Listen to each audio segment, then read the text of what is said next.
Summer 1880, Montana Territory. When Caleb Turner rode past the Hendricks Gate that scorching July afternoon, he never expected to find a woman standing alone beside an overturned trunk, clutching a crumpled letter with trembling hands. The mail-order bride his neighbor had sent for, then coldly rejected before she'd even stepped foot on his land. One look at her tear-streaked face, and Caleb knew his quiet life was about to change forever. Stay with me until the end of this story, and drop a comment with your city name so I can see how far this tale has traveled. The Montana sun hung merciless in the afternoon sky, turning the dirt road into ribbons of dust that clung to everything they touched. Caleb Turner guided his mare, Sadie, along the familiar path toward town, his mind occupied with the mundane concerns of a rancher in high summer, fence posts that needed replacing, cattle that required moving to higher pasture, the persistent leak in his barn roof that he'd been meaning to fix for 3 weeks now. He was a man of 32 years, weathered by wind and work, with hands that bore the permanent stains of labor and eyes that had learned to read the sky better than any book. His ranch, modest by the standards of the wealthy cattlemen who dominated the territory, was enough for him. 200 acres of rolling grassland, a sturdy house he'd built with his own hands, a barn that had seen better days but still stood proud against the elements. It wasn't much, but it was his, earned through sweat and stubbornness after his father had passed 7 years prior.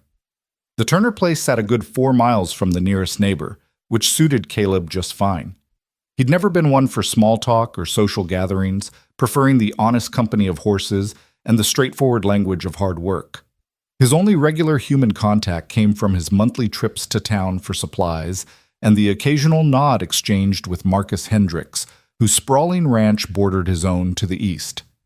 Hendricks was a different breed entirely, loud, ambitious, always scheming about how to expand his holdings and increase his wealth. The man had inherited his father's empire and seemed determined to double it before his 40th birthday. Caleb had little use for him, but neighborly courtesy demanded a certain level of civility, so they maintained a cordial if distant relationship. As Caleb approached the boundary between their properties, something unusual caught his eye. At the entrance to the Hendricks Ranch, where the elaborate wooden gate bore the brand of the Double H in carved letters, a wagon stood motionless in the glaring sun. Not the kind of working wagon he was accustomed to seeing.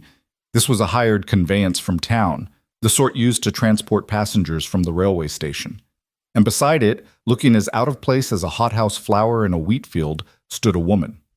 Caleb pulled up on Sadie's reins, his curiosity overcoming his usual inclination to mind his own business. The woman was young, perhaps mid-20s, dressed in traveling clothes that had once been fine but now bore the wrinkles and dust of a long journey.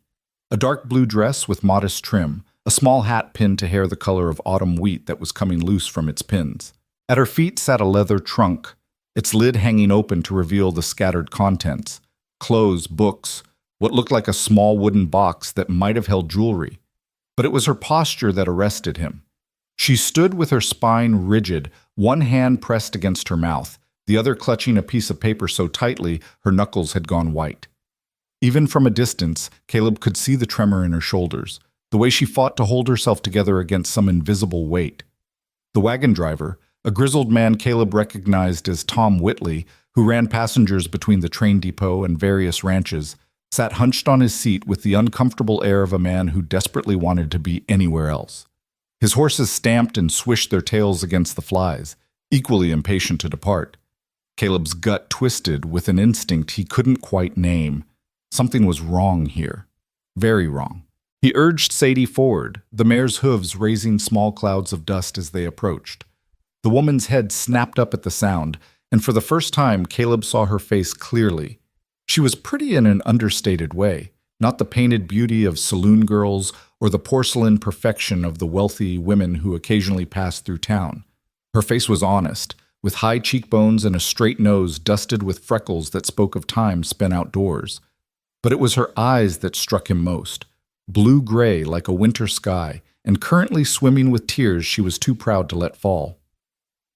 "Afternoon," Caleb said, touching the brim of his hat in greeting. He kept his voice gentle, the way he might speak to a spooked horse. "Everything all right here?" The woman opened her mouth, closed it, then seemed to gather herself with visible effort. When she spoke, her voice was steadier than he'd expected, though it carried an accent he couldn't quite place. Eastern, educated, but with rough edges that suggested a harder background than her appearance might indicate. "I'm afraid there's been a misunderstanding," she said, and even in those few words, Caleb could hear the careful control, the way she was holding back a torrent of emotion through sheer force of will. "I was told this was the Hendricks Ranch. I was told I would be expected." Tom Whitley shifted on his seat, clearly uncomfortable. "This is the Hendricks place, miss. I brought you right where you paid to go. But Mr. Hendricks, he came out about 20 minutes ago, took one look, and went back inside. Told me to take you back to town." The driver's weathered face creased with sympathy. "I'm real sorry, miss, but I got other folks expecting me. I can't wait around much longer."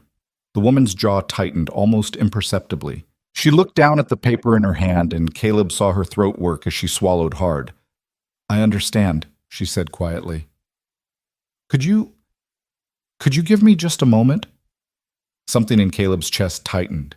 The pieces were falling into place now, painting a picture that made his hands curl into fists.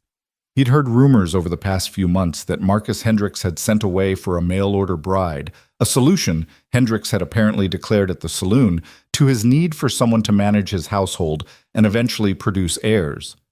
Caleb had thought it distasteful then. The idea of ordering a woman like you might order a piece of furniture from a catalog. But this was cruelty of a different order entirely. "Ma'am," Caleb said, dismounting from Sadie with a fluid motion born of decades in the saddle. He approached slowly, keeping his movements unthreatening. "I'm Caleb Turner. My ranch borders this one. Can I ask, are you the woman Hendricks sent for?" Her chin came up, and he saw a flash of defiance in those stormy eyes, despite the tears threatening to spill over. "Clara Whitfield. And yes, I am. Or I was supposed to be." She laughed, a bitter sound that had nothing to do with humor. "We corresponded for 4 months. He sent money for my passage from Boston, described his ranch, his life, his hopes for the future. He seemed—" She stopped, shaking her head. "It doesn't matter what he seemed."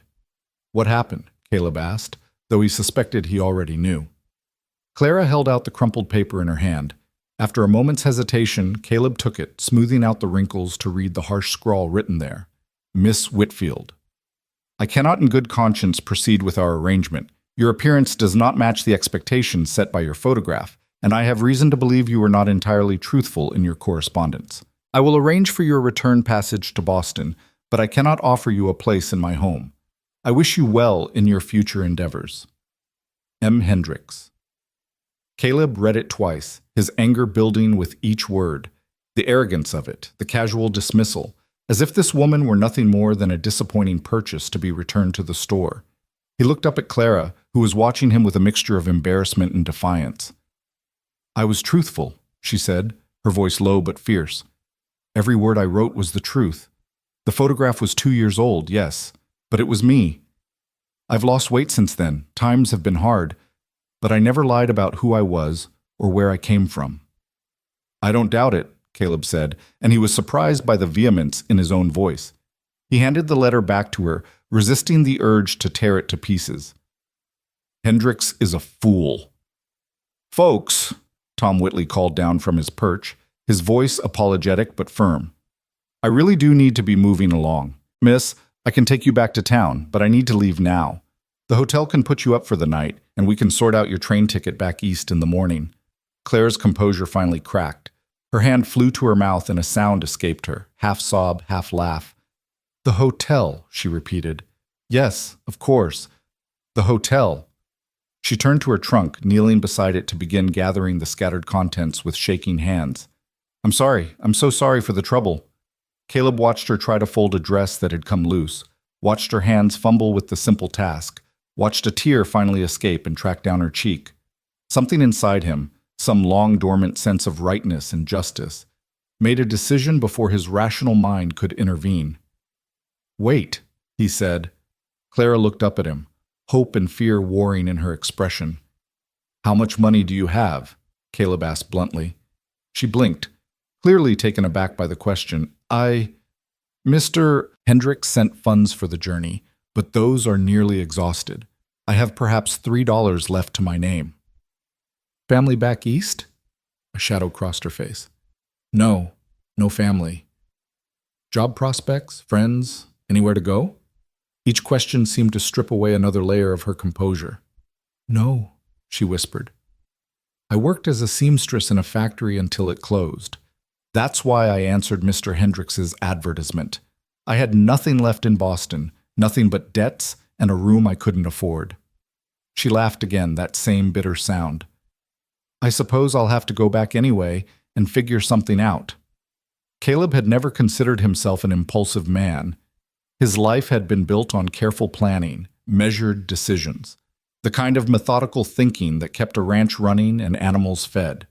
But standing there in the dust and heat, watching this woman try to salvage her dignity along with her scattered belongings, he found himself saying words he'd never imagined speaking. Come with me.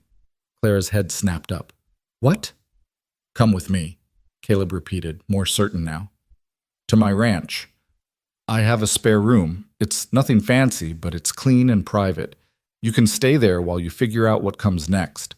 No obligations, no expectations, just a roof over your head and time to think. I couldn't possibly, Clara began, but Caleb held up a hand. You could, and you should. Look, I know we're strangers. I know you have no reason to trust me, but you can ask anyone in town. Caleb Turner is a man of his word. I'm offering you a place to stay, nothing more. You keep to yourself if you want, or you help out around the ranch if you prefer. Either way, it's better than burning your last $3 on a hotel room and facing down a trip back east with empty pockets. Tom Whitley was watching this exchange with frank interest, his earlier impatience forgotten. Clara looked between the two men, her mind clearly racing through possibilities and dangers. Why would you do this? She asked finally. You don't know me. Caleb considered the question. Why indeed? He barely understood it himself. But as he looked at her, at the pride in her spine despite the tears on her cheeks, at the strength it must have taken to travel halfway across the country to start a new life, at the courage required to remain standing when that new life had just been crushed before it could begin, he found his answer. Because it's the right thing to do, he said simply. Because Hendricks did you wrong, and somebody ought to make it right. And because, he paused, choosing his words carefully, because nobody should be left standing alone at a gate with nowhere to go. The silence stretched between them, broken only by the stamping of horses and the distant call of a crow. Clara studied his face, and Caleb had the uncomfortable sensation of being thoroughly examined, weighed, and measured by those keen eyes. Finally, she spoke. If I accept it's only temporary, until I can find work, earn enough for passage somewhere, make my own way. I won't be a burden on your charity. Fair enough, Caleb agreed. And I'll work for my keep. I'm a good cook, and I can sew, clean, tend animals. I grew up on a small farm before, She stopped herself. I'm not afraid of hard work. I never thought you were. Clara took a deep breath, seemed to make up her mind, and nodded. Then I accept your offer, Mr. Turner. With gratitude. Caleb, he corrected, if you're going to be staying at my ranch, even temporarily, we might as well be on first-name terms. Clara, she replied, and for the first time since he'd arrived, something like a real smile flickered across her face. It transformed her entirely, chasing away the shadows and revealing a warmth that had been buried beneath fear and humiliation. Tom Whitley cleared his throat.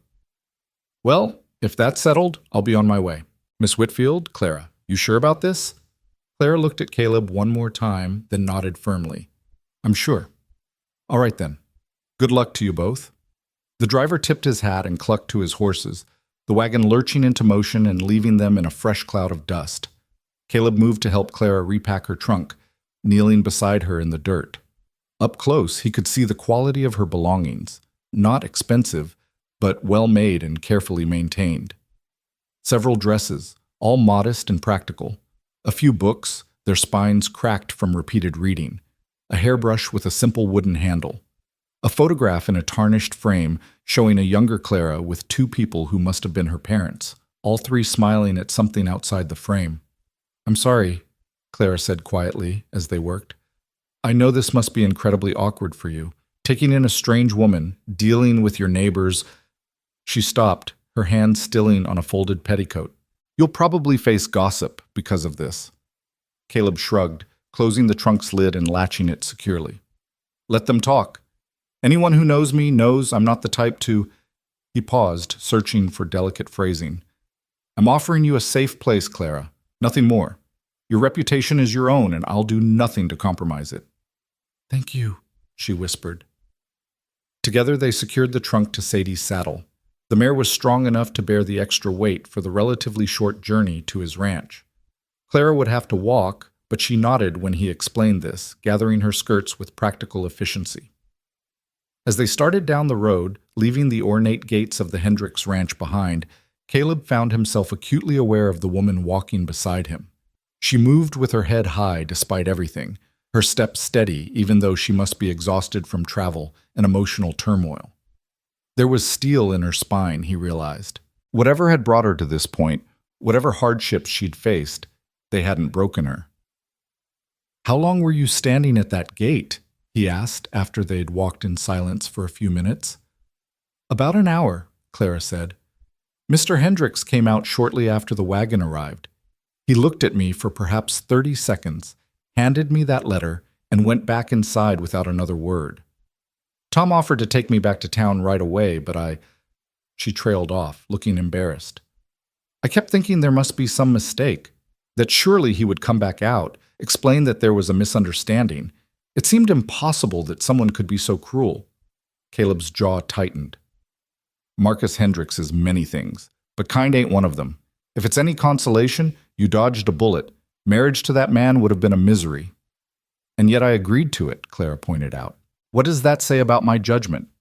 It says you were desperate enough to take a chance on something that looked like hope, Caleb replied. Can't fault anyone for that. They continued in companionable quiet, the only sounds the thud of Sadie's hooves, the creak of leather, and the ever-present whisper of wind through the grass. The sun had begun its slow descent toward the western horizon, painting the landscape in shades of gold and amber. This was Caleb's favorite time of day, when the harsh light softened and the world seemed to breathe easier. After another mile, Clara spoke again. Tell me about your ranch. If I'm to stay there, even briefly, I should know what I'm walking into. Caleb considered how to describe the Turner place. It's nothing fancy, he began. House is solidly built, 2 bedrooms, a main room that serves as kitchen and sitting area, and a small study my father used for record keeping. Barn's seen better days, but keeps the animals dry. I've got about 24 cattle, 4 horses, including Sadie here, some chickens, and a goat that showed up one day and refused to leave. Despite everything, Clara laughed. A real laugh this time. A squatter goat? Goes by the name of Gertrude, though I can't take credit for that. That was the name on the tag she was wearing when she appeared. Best I can figure, she wandered off from a homestead that went under and decided my barn was preferable to whatever else was on offer. And you just let her stay? Seemed cruel to kick her out. She earns her keep, good milk, and she's better than a dog for warning about coyotes or strangers approaching. As they talked, Caleb found himself relaxing. Clara asked intelligent questions about the ranch operations, the challenges of working the land, the rhythms of the seasons. She didn't pretend to know more than she did, but she clearly had actual experience with farm life, as she'd claimed. When he mentioned the difficulty of keeping predators away from the chickens, she suggested a design for a more secure co-op that showed genuine understanding of the problem. You really did grow up on a farm, he observed. Clara nodded. My father worked a small plot in western Massachusetts. Nothing like the open country out here. Our whole farm would probably fit in one corner of your range. But I learned the basics, how to tend animals, grow vegetables, preserve food for winter. Her expression grew distant. We lost the farm when I was 15. Father died of pneumonia, and Mother, she didn't last long after. I went to Boston to live with an aunt who'd married into some money.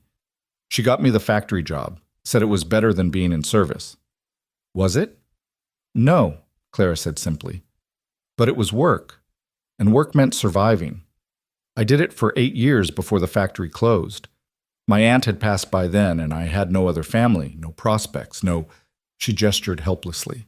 No future I could see. Then I saw Mr. Hendricks' advertisement in a newspaper.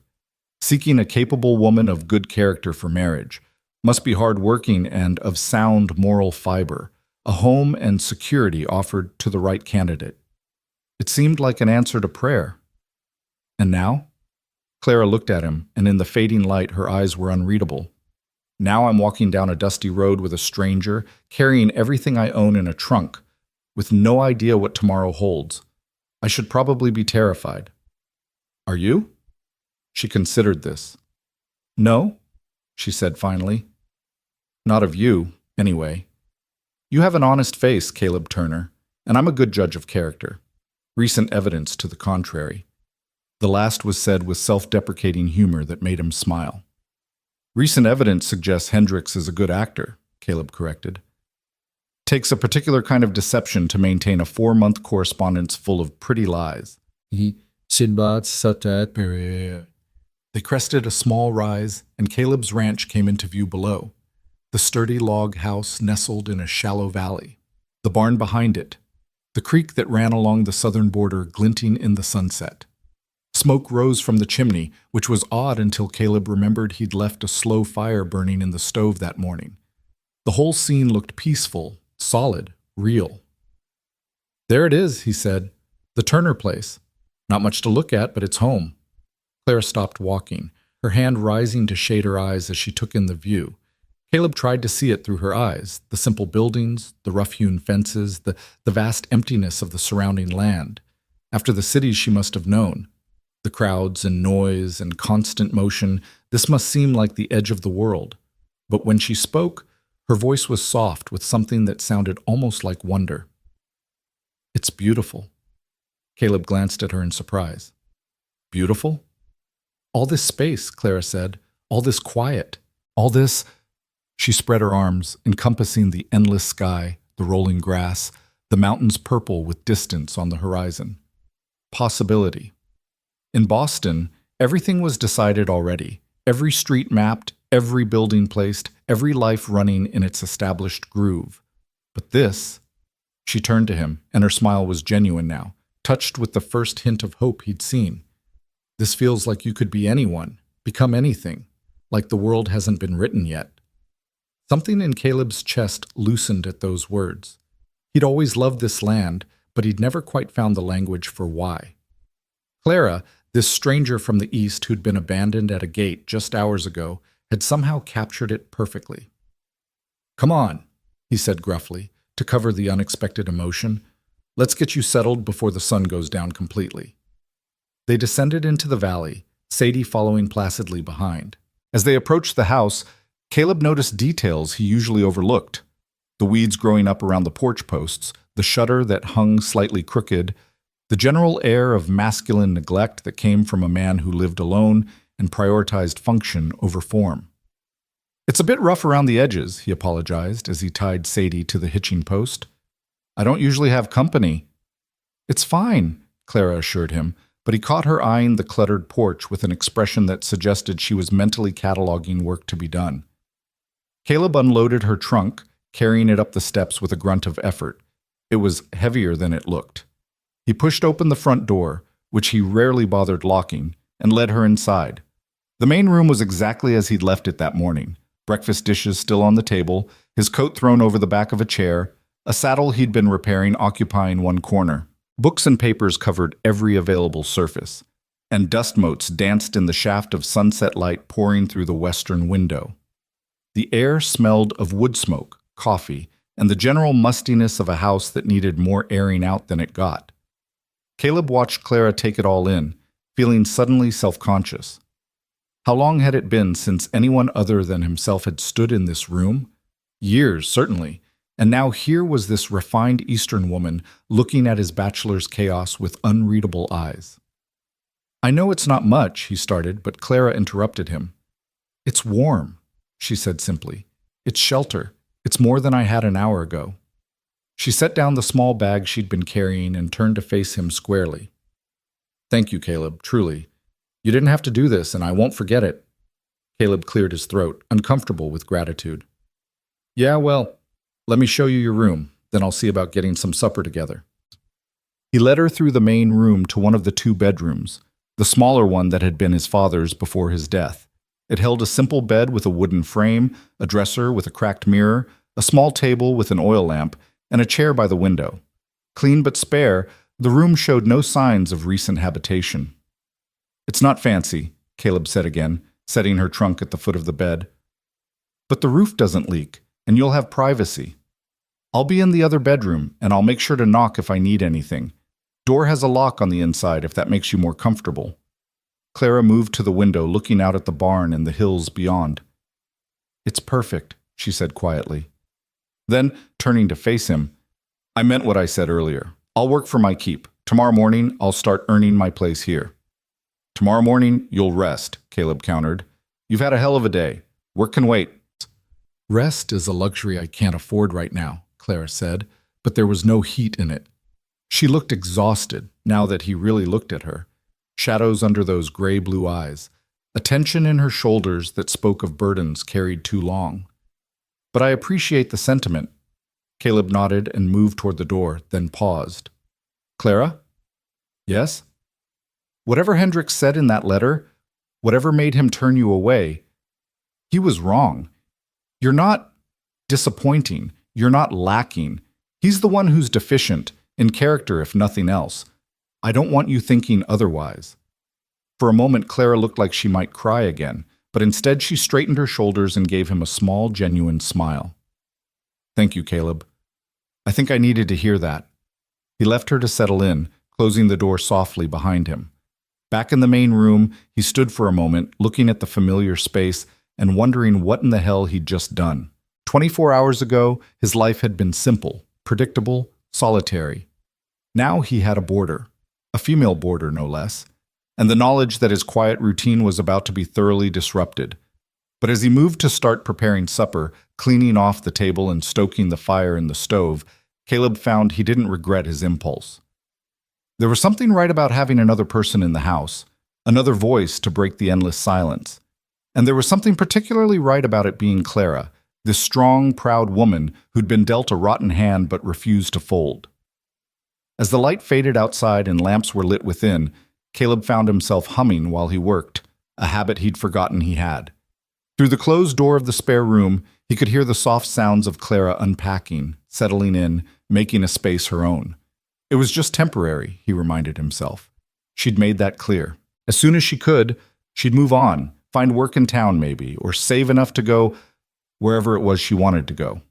But for now, for tonight, the Turner Ranch was a little less lonely. And that, Caleb thought as he sliced potatoes for frying, was worth whatever complications might follow. The first light of dawn crept through the window of Clara's room, painting soft gold across the rough wooden floorboards. She'd barely slept, her mind too restless with the upheaval of the previous day, her body too aware of the unfamiliar sounds of this new place, the creak of settling timber, the distant lowing of cattle, the whisper of wind that never seemed to cease. But as she lay in the narrow bed, staring at the ceiling beams, she felt something she hadn't expected to feel. Safe. It was a fragile sensation, tentative as the morning light, but it was there nonetheless. The door had a lock, just as Caleb had promised. The room was clean and private. And most importantly, the man who'd brought her here had asked nothing of her beyond her name and her story. No leering looks, no inappropriate suggestions, no sense that his charity came with hidden costs. Just quiet decency from a stranger who'd seen someone in need and acted. Clara rose and dressed carefully in her plainest work dress, a faded brown cotton that had seen better days but was sturdy and practical. She pinned her hair back with methodical precision, studying her reflection in the cracked mirror. The woman who looked back at her bore little resemblance to the hopeful bride who'd boarded a train in Boston 3 weeks ago. That woman had been naive, desperate, willing to gamble everything on words written by a stranger. This woman, the one standing in a borrowed room on a Montana ranch, needed to be harder, smarter, more self-reliant. She would not make the mistake of depending on anyone's kindness again. Caleb Turner had given her shelter, and for that she was grateful. But gratitude was not the same as obligation. She would earn her place here honestly, and when she'd saved enough money, somehow, some way, she would move on. Independence was the only safety that truly mattered. Clara opened her door quietly, not wanting to wake Caleb if he was still sleeping, but the main room was already bright with morning sun and bustling with activity. Caleb stood at the stove, his back to her, working a cast-iron skillet over the heat. The smell of frying bacon filled the air, along with coffee so strong she could taste it from across the room. "Morning," Caleb said without turning around. "Hope you slept all right." "Well enough, thank you," Clara replied, smoothing her skirts as she moved into the room. In the daylight, she could see more clearly what she'd only glimpsed the night before. The space was larger than she'd realized, with good bones beneath the clutter. A stone fireplace dominated one wall, its mantel crowded with odd objects, rocks, a bird's nest, what looked like a fossilized piece of wood.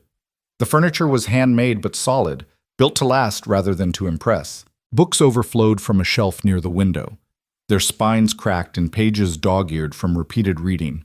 It was a room that had been lived in, worked in, but not cared for in the way a woman might care for it. Not neglected exactly, but overlooked, as if the person who inhabited it had more important things on his mind than dust or organization. "I hope you don't mind," Caleb continued, sliding bacon onto a plate, "but I took the liberty of making breakfast. Figured you'd be hungry after yesterday." "I don't mind at all," Clara said, "though I did promise to earn my keep. You shouldn't be waiting on me." Caleb finally turned to face her, and in the morning light, Clara saw him properly for the first time. He was tall and lean, built with the wiry strength of someone who performed hard physical labor daily. His face was weathered, lined at the eyes and mouth in a way that suggested he smiled more often than he frowned, though his expression now was serious, assessing. Dark hair, touched with gray at the temples, despite what she guessed was only early 30s. Eyes the color of strong coffee, steady and direct. He was, she realized with a small start, handsome in an unpolished way. Not like the clean-shaven men of Boston with their pomaded hair and soft hands, but attractive nonetheless. The thought made her uncomfortable, so she pushed it aside firmly. "We can talk about earning keep after you've had some food," Caleb said, gesturing to the table, which he'd cleared of the previous day's clutter. 2 plates waited there, along with cups for coffee. "Sit, eat, then we'll figure out how things are going to work around here." Clara wanted to argue, to assert her independence immediately, but her stomach betrayed her with an audible growl. She hadn't eaten since a stale biscuit on the train yesterday morning. Swallowing her pride, she sat. Caleb brought the plates over, bacon, fried eggs, thick slices of bread toasted over the fire. Simple food, but well-prepared and generous. He poured coffee into her cup, and she wrapped her hands around it gratefully, inhaling the rich steam. They ate in silence for several minutes, the only sounds the clink of cutlery against plates and the morning chorus of birds outside. Clara found herself studying Caleb surreptitiously between bites. He ate with the efficient manner of someone who viewed meals as fuel rather than social occasions, but there was nothing crude about his table manners. He'd been raised right, she could tell, taught proper behavior even if he didn't always bother with formalities when alone. "This is very good," Clara said finally. "Thank you," Caleb shrugged. "Basic cooking. Nothing fancy. Better than what I could make in my boarding house room. I had a single hot plate and 3 square feet of space." She took another bite of egg, surprised by how hungry she actually was. "This is luxury by comparison." "Tell me about Boston," Caleb said suddenly. "What was it like? I've never been further east than Chicago." Clara considered how to answer, how much to reveal. But something about the quiet of the morning, the sense of safety she'd woken with, made her more forthcoming than she might otherwise have been. "Crowded," she said. "That's the first word that comes to mind. Thousands of people packed into buildings, packed into streets. Everyone rushing somewhere. Always noise, always movement. The factory where I worked was on the 4th floor of a building that should have only held 2 floors worth of machinery. We worked 12-hour shifts 6 days a week, making shirts for people who would never know our names or care about our lives." "Sounds grim," Caleb observed. "It was," Clara agreed, "but it was also alive, in a way. There was culture, theaters, libraries, lectures. If you had money, you could see and do almost anything. I didn't have money, of course, but sometimes I'd walk past the opera house or the museum and imagine what it would be like to go inside." "Did you ever?" "Once. The library offered free concerts on Sunday afternoons. I went to hear a string quartet perform Mozart." Clara smiled at the memory. "It was the most beautiful thing I'd ever heard. For 1 hour, I wasn't a factory girl with worn-out shoes and perpetually stained fingers. I was just someone listening to music. Caleb refilled her coffee cup. We don't have much culture out here. Occasionally a traveling show comes through town, musicians, actors, that sort of thing. Mostly it's just work and weather and trying to survive. And yet you stay, Clara observed. You could go east, find city work. You're clearly educated. She nodded toward the overflowing bookshelf. You could probably do well in business or law or any number of professions.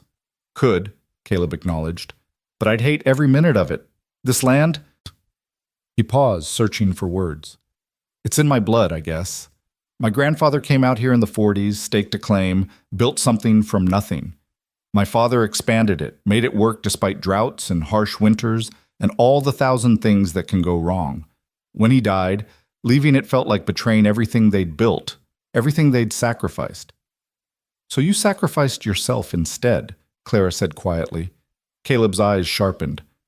I wouldn't call it sacrifice. This is the life I chose. But did you? Choose it, I mean. Or did you just inherit it and convince yourself it was a choice? The words hung between them, perhaps too bold, too familiar for two people who'd known each other less than a day. Clara half expected Caleb to take offense, to remind her she was a guest, and guests didn't question their hosts. Instead, he leaned back in his chair and regarded her with something like respect. You're perceptive, he said finally. And maybe you're right. Maybe I didn't choose this so much as accept it. But here's the thing. Even if it started as obligation, it became something more. This ranch, this land, it's mine in a way nothing else ever could be. I know every creek bed, every stand of trees, every place where the grass grows thick and where it thins out. I've delivered calves in the spring and hunted elk in the fall. I've survived blizzards that should have killed me and droughts that nearly bankrupted me. And through it all, I've been free. Free, Clara repeated, tasting the word. Is anyone truly free? Freer than most, Caleb countered. I answer to no boss, keep no schedule, but the one nature sets. If I want to spend a day reading instead of working, I can. If I want to ride out to the far pasture just to watch the sunset, there's nobody to tell me no. That's freedom, or as close to it as most folks ever get. Clara thought about her own life. The factory bells that had dictated every moment of her day, the boarding house rules that had governed her evenings, the constant grinding pressure of bills and debts and obligations, the desperate gamble she'd made on Marcus Hendricks's promises because she'd seen no other path to something better. I think, she said slowly, that I've never been free a day in my life. Well, Caleb said, pushing back from the table and collecting the empty plates, maybe that changes now. They washed dishes together in companionable silence, Clara insisting on helping despite Caleb's protests. The routine felt oddly natural, as if they'd performed this domestic dance many times before. When the last plate was dried and put away, Caleb turned to her with a more businesslike expression. Right. So, about the arrangement.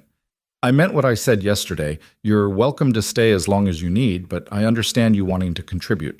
Here's what I'm thinking. You handle the cooking and general housekeeping. I can cook enough to keep from starving, but I'll be the first to admit this place could use a woman's touch. He gestured at the cluttered room. In exchange, you get room and board. No questions asked. When you're ready to move on, you move on. No hard feelings, no obligations beyond the day-to-day. That's too generous, Clara protested. Cooking and cleaning aren't enough to justify. There's more, Caleb interrupted. If you're willing, I could use help with the animals, feeding chickens, collecting eggs, milking Gertrude. Basic ranch work, nothing too strenuous. And if you meant what you said about being good with a needle, I've got about a dozen shirts that need mending and pants with holes in places I'd rather not discuss. Despite herself, Clara smiled. I can manage all of that, but it still seems like you're getting the short end of the arrangement. Let me be the judge of that, Caleb said firmly. Look, Clara, I'm not doing this out of pure charity. Truth is, having help around here will make my life easier, and having someone to talk to... He trailed off, looking slightly embarrassed. Well, it's been a long time since I had regular conversation. Gets lonely out here sometimes. The admission surprised her with its honesty. Most men she'd known would rather die than admit to loneliness, viewing it as a weakness to be hidden rather than a human need to be acknowledged. Then we have an agreement, Clara said, extending her hand formally. Room and board in exchange for household management and basic ranch assistance, for as long as the arrangement suits us both. Caleb shook her hand, his grip firm but careful. Deal. Now, how about I show you around, introduce you to the animals, explain the daily routine, all that? For the next 2 hours, Caleb led Clara through the ranch, explaining as they went. The barn first, where 4 horses regarded her with liquid eyes from their stalls. There was Sadie, the steady mare who'd carried Clara's trunk yesterday, a gelding named Charlie, who Caleb used for herding cattle, and 2 younger horses still in training, siblings named Jack and Jill, with matching white blazes on their foreheads. Can you ride? Caleb asked as Clara stroked Sadie's velvet nose. I could once, years ago. I'm probably rusty. We'll fix that if you're interested. Being able to ride makes everything easier out here. Distances are too great for walking everywhere. They moved on to the chicken coop where a dozen hens scratched and pecked at the dirt. Caleb explained the feeding schedule, showed her where the grain was kept, demonstrated how to check for eggs without getting pecked by the more aggressive birds. That one's Henrietta, he said, pointing to a particularly large brown hen. She's the boss of the flock and she knows it. Don't let her bully you. She'll take advantage if you show any fear. As if to prove the point, Henrietta fixed Clara with a beady eye and made a low, threatening sound in her throat. I face down factory foreman, Clara told the hen calmly. You don't scare me. Caleb laughed, a sound that transformed his usually serious face. I think you're going to get along just fine. The infamous Gertrude waited in a small shed attached to the barn, a black and white goat with intelligent eyes and an attitude that suggested she considered humans barely tolerable. She tolerated Clara's introduction with the air of a queen granting an audience to a peasant. She's particular, Caleb warned. Doesn't like anyone touching her except during milking time, and even then she's liable to kick if you're not paying attention. But she gives good milk, and like I said, she's better than a watchdog for raising alarm. They walked the perimeter of the immediate ranch area, Caleb pointing out landmarks and explaining boundaries. The creek that provided water, running clear and cold from the mountains.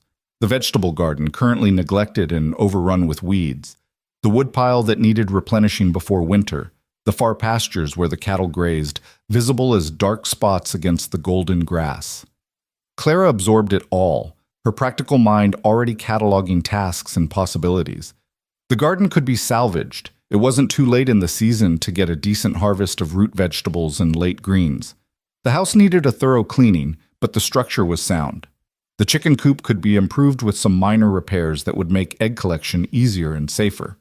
There was work here, honest work, the kind that produced tangible results. It's a lot, Caleb said as they stood looking out over the land. I know it probably seems overwhelming, but you don't have to do everything at once. Take your time, figure out your own routine. I'm not overwhelmed, Clara said. I'm grateful.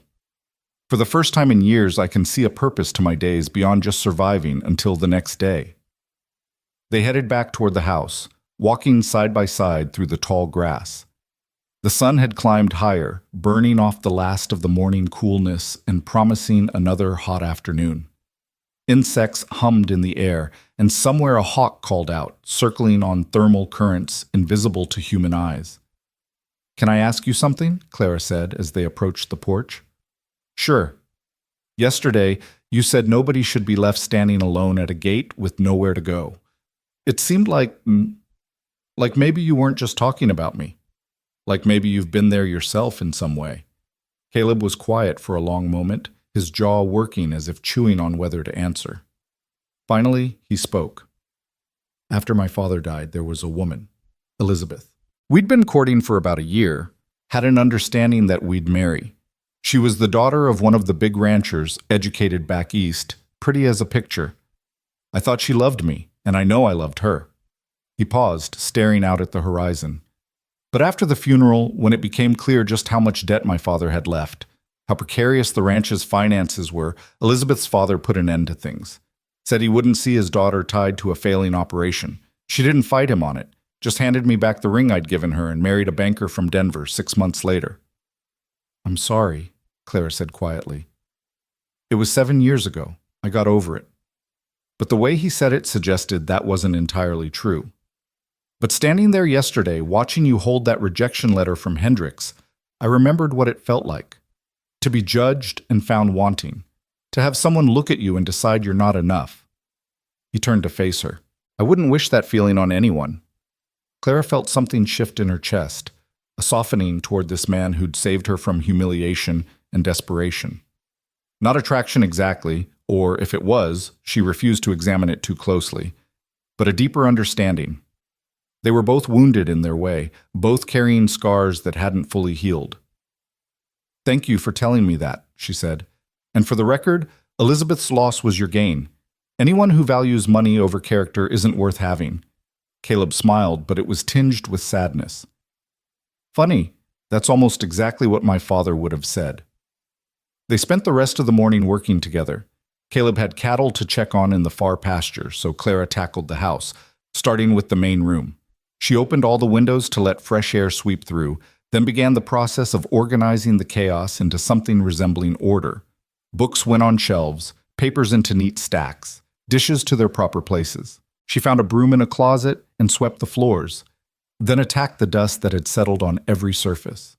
As she worked, she found herself humming, old songs her mother had taught her, melodies that had been buried beneath years of factory noise and city clamor. The physical labor felt good, purposeful in a way that factory work had never been. There, she'd been a cog in a machine producing products she'd never use for people she'd never meet. Here, every clean surface and organized shelf directly improved her immediate environment. The results were visible, satisfying. She was scrubbing the table when she heard hoofbeats approaching. Through the window, she saw Caleb returning on Charlie, the horse's coat dark with sweat. He dismounted with fluid ease and led the gelding to the barn, moving with the natural grace of someone who'd spent a lifetime in the saddle. Clara turned back to her work, but she found her thoughts drifting to her employer, if that was even the right word for what Caleb was. He'd said this wasn't charity, that he was getting something out of the arrangement too, but Clara couldn't quite believe that. The work she was doing, while helpful, hardly seemed equivalent to room, board, and sanctuary, which meant he was either lying about his motivations or genuinely didn't realize how much more he was giving than receiving. She suspected the latter. There was a straightforwardness about Caleb that suggested he wasn't capable of much deception. He said what he meant and meant what he said, a refreshing quality in a world where Clara had learned to distrust pretty words and promises. "Good Lord," Caleb said from the doorway, pulling her from her thoughts. "Did you clean or perform magic? I barely recognized the place." Clara straightened, wiping her hands on her apron. "Just basic housekeeping, though I'd argue it had been neglected long enough to qualify as advanced housekeeping." Fair point. Caleb hung his hat on a peg by the door and surveyed the transformed room. "Looks good. Really good. Makes me realize how much I'd let things go." "It happens when you're managing everything alone," Clara said. "You prioritize what's necessary for survival and let everything else slide." "I did the same in my boarding house room." Caleb moved to the water bucket, ladled out a drink, and downed it in one long swallow. "I checked the cattle. Everything's fine out there, but I noticed some fence damage on the western boundary. I'll need to spend tomorrow repairing it before we lose any stock." "Is that dangerous? The repair work, I mean." "Can be. Bulls don't always appreciate you messing with their territory, but it's necessary." An idea formed in Clara's mind, bold and probably foolish, but she spoke before she could talk herself out of it. "Could you teach me?" "How to mend fences, I mean. I want to learn ranch work, real ranch work, not just the domestic tasks." Caleb raised his eyebrows. "It's hard labor, hot, dirty, and sometimes dangerous." So was the factory, except it paid worse and offered no room for advancement. Clara met his gaze steadily. "I'm stronger than I look, and I learn quickly. If I'm going to be here, even temporarily, I might as well learn skills that could be useful elsewhere." "Elsewhere?" Caleb repeated.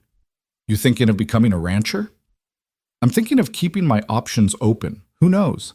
Maybe I'll move on and find work on another ranch. Or maybe I'll end up somewhere that these skills prove useful in ways I can't predict. Point is, I'd rather learn than stay ignorant." Caleb studied her for a long moment, and Clara had the sense she was being tested somehow. Finally, he nodded. "All right. Tomorrow, you come with me to mend fence. But you follow my instructions exactly. especially around the cattle. Agreed? Agreed. Good. Now what's for lunch? All this discussion of hard labor has made me hungry. They ate simple fare: bread, cheese, and apples from a barrel in the cellar that was miraculously still good. Caleb explained the basics of food preservation and storage for the winter months, a topic that led to a broader discussion of seasonal rhythms and the constant planning required to run a successful ranch. You're always thinking 6 months ahead, he explained. What you do in spring affects summer. What you do in summer determines how you survive winter. It's like a giant puzzle that never quite solves because the pieces keep changing. But you like it, Clara observed. The challenge. I do, Caleb admitted, probably more than is healthy. My father used to say I was married to the land. Guess he was right. After lunch, Clara declared her intention to tackle the neglected vegetable garden. Caleb showed her where the tools were kept and gave her a basic primer on what might still be salvageable this late in the season. Potatoes should still be good underground if they were planted early, he said, kneeling beside her in the weed-choked plot. Carrots, too. And you could get a crop of turnips and beets in before the first frost if you plant soon. Tomatoes are probably a lost cause at this point, but there might be some late beans worth harvesting. They worked together in the garden for the next few hours, pulling weeds, loosening soil, uncovering vegetables that had survived beneath the neglect. It was hot, sweaty work that left dirt under Clara's nails and a satisfying ache in her muscles. She found herself enjoying it immensely, the simple physicality of it, the way each cleared row revealed new possibilities. As they worked, they talked. Caleb told stories about the ranch, about his father's stubbornness, and his grandfather's legendary ability to predict weather. Clara shared carefully edited versions of her own history: the farm she'd grown up on, the aunt who'd helped her after her parents died, the years in Boston that she summarized without dwelling on the hardest parts. She didn't tell him about the man at the factory who'd promised to marry her if she'd lend him money for a business venture. Didn't mention how she'd scraped together her meager savings and given it to him, only to watch him disappear with the funds and another girl. Didn't talk about the landlady who'd threatened eviction when Clara was 3 weeks behind on rent, or the night she'd gone to bed hungry because food meant choosing between eating and keeping a roof over her head. Some wounds were still too fresh to share with anyone, even someone as seemingly trustworthy as Caleb Turner. The sun was sinking toward the horizon when they finally finished with the garden. Clara stood, stretching her back and surveying their work with satisfaction. What had been a weedy mess that morning was now neat rows of cleared earth, ready for planting. They'd harvested 24 potatoes, a bushel of carrots, and enough beans to make several meals. You're good at this, Caleb observed, wiping sweat from his brow. The garden looks better than it has in 2 years. It's not so different from the small plot we had in Massachusetts, Clara said. My mother used to say that dirt doesn't care whether you're rich or poor. It responds to honest work either way. Wise woman, your mother. She was. Clara felt the familiar pang of loss, muted now by years, but never entirely gone. I wish I'd appreciated her more when I had the chance. They walked back to the house in the golden light of late afternoon, their shadows stretching long across the grass. Inside, Clara insisted on cooking supper, shooing Caleb away when he tried to help. She'd seen the basics of his pantry and found enough to work with: salt pork, onions from the cellar, the vegetables they'd just harvested, flour for biscuits. As she cooked, moving around the kitchen with increasing confidence, Caleb sat at the table supposedly working on ranch accounts, but mostly just watching her work. Clara found it oddly comfortable, this domestic scene. For so long, she'd been alone in cramped rooms, eating solitary meals, existing in a bubble of isolation even when surrounded by crowds. But this, cooking for someone else, hearing another person's presence in the house, felt natural in a way she hadn't expected. You really can cook, Caleb said when she finally set plates on the table.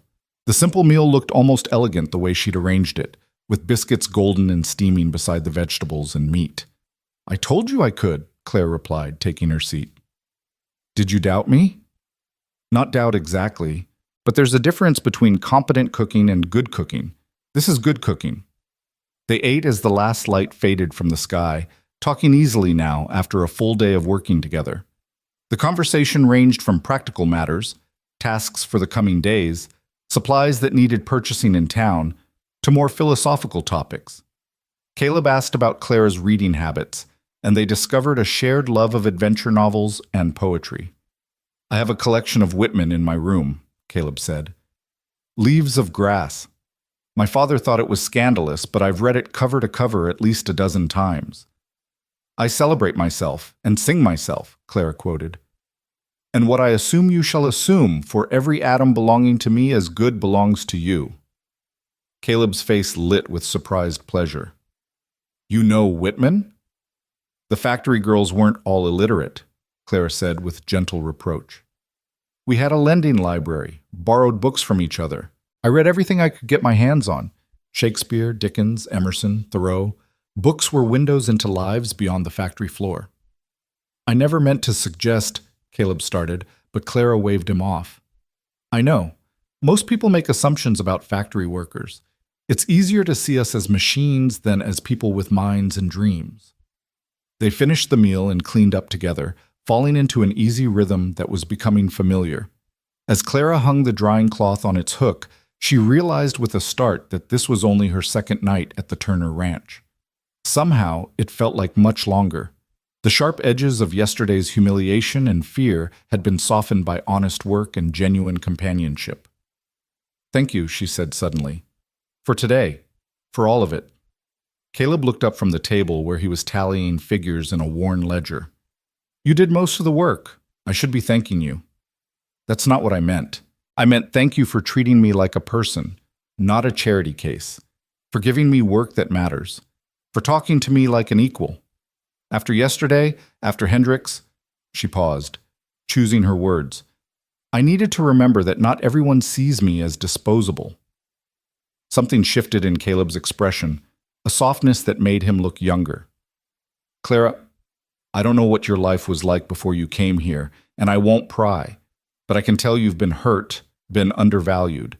That ends now.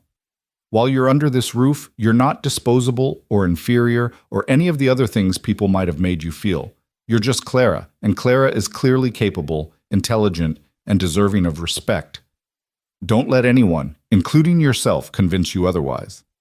The words hit Clara with unexpected force, and she felt tears threatening. She blinked them back fiercely, refusing to cry in front of this man who'd already seen her at her lowest.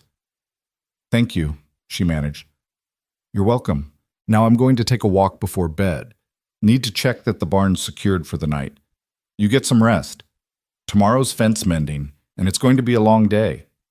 After he left, Clara stood in the quiet house, listening to the sounds of the Montana night filtering through the walls. Somewhere an owl called, its voice carrying across the darkness. The wind whispered through the grass with a sound like the ocean, though Clara had never seen an ocean to know if the comparison was accurate. She moved to the window and looked out at the star-scattered sky, vast and brilliant in a way city skies never were. Out there in the darkness, Caleb moved from house to barn, checking on animals and securing doors, performing the nightly rituals that kept this small world functioning. And in here, in this sturdy house, with its clean floors and organized shelves, Clara felt something she'd almost forgotten existed. Hope. It was tentative still, fragile as new ice on a winter pond. But it was there, warming her chest and loosening the tight knot of anxiety that had lived in her gut for longer than she cared to remember. Maybe, just maybe, she would be all right. Maybe this temporary refuge would give her time to heal, to plan, to become the person she was meant to be rather than the person circumstances had forced her to be. She thought about the garden they'd cleared today, the neat rows of earth waiting for new seeds.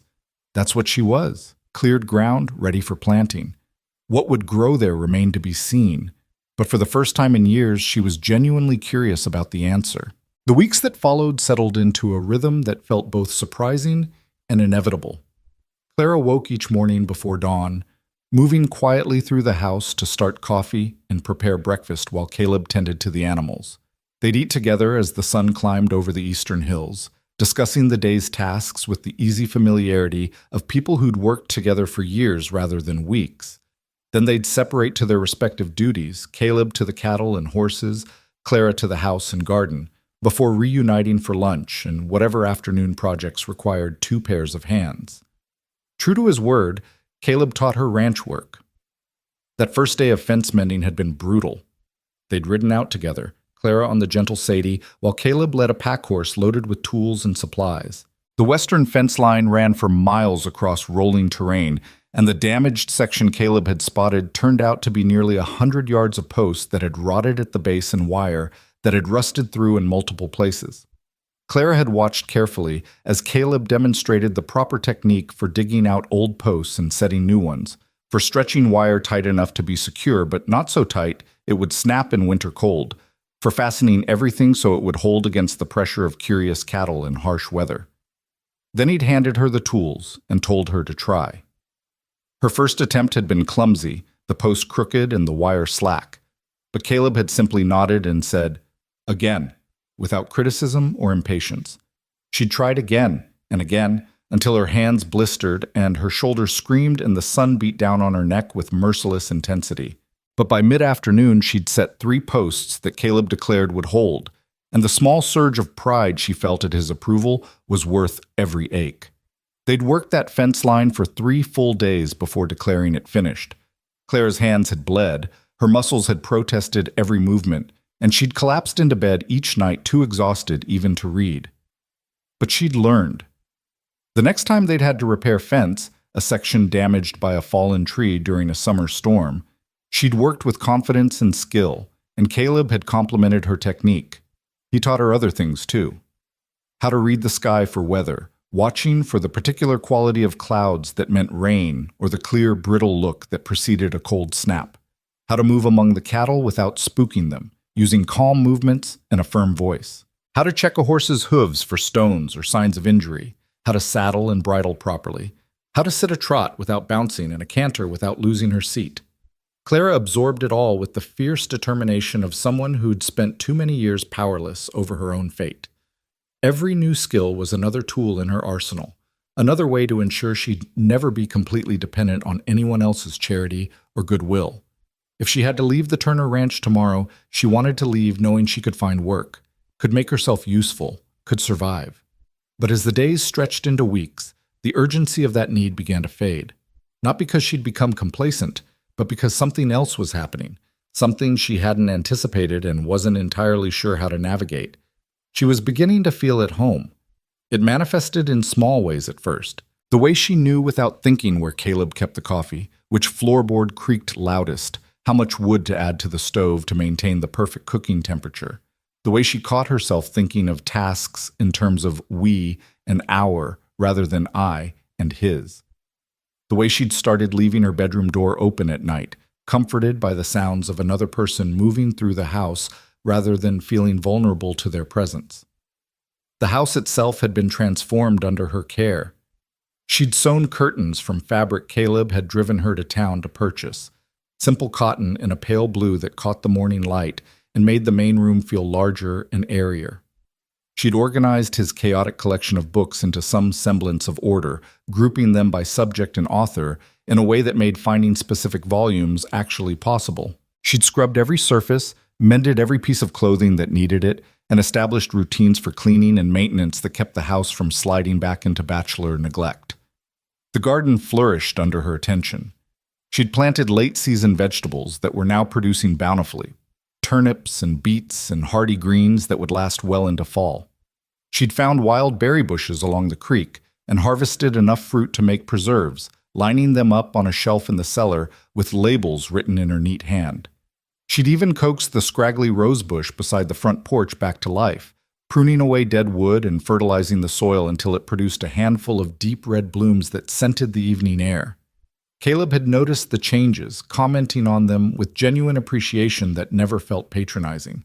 He'd taken to bringing her small gifts from his trips to town, a new gardening trowel when he noticed her old one breaking, a book of poetry he thought she'd enjoy, a hair ribbon in a color that matched her eyes. Nothing expensive or inappropriate, just small tokens that said he saw her, noticed her preferences, valued her presence. And Clara, despite her best intentions to remain emotionally detached, found herself looking forward to these gestures more than she cared to admit. Found herself watching for Caleb's return when he rode out to check the far pastures, listening for the sound of his voice calling out to the horses. Found herself noticing details about him she had no business noticing. the way his eyes crinkled when he smiled, the strength in his hands when he helped her lift something heavy, the rare but genuine laugh that transformed his usually serious face.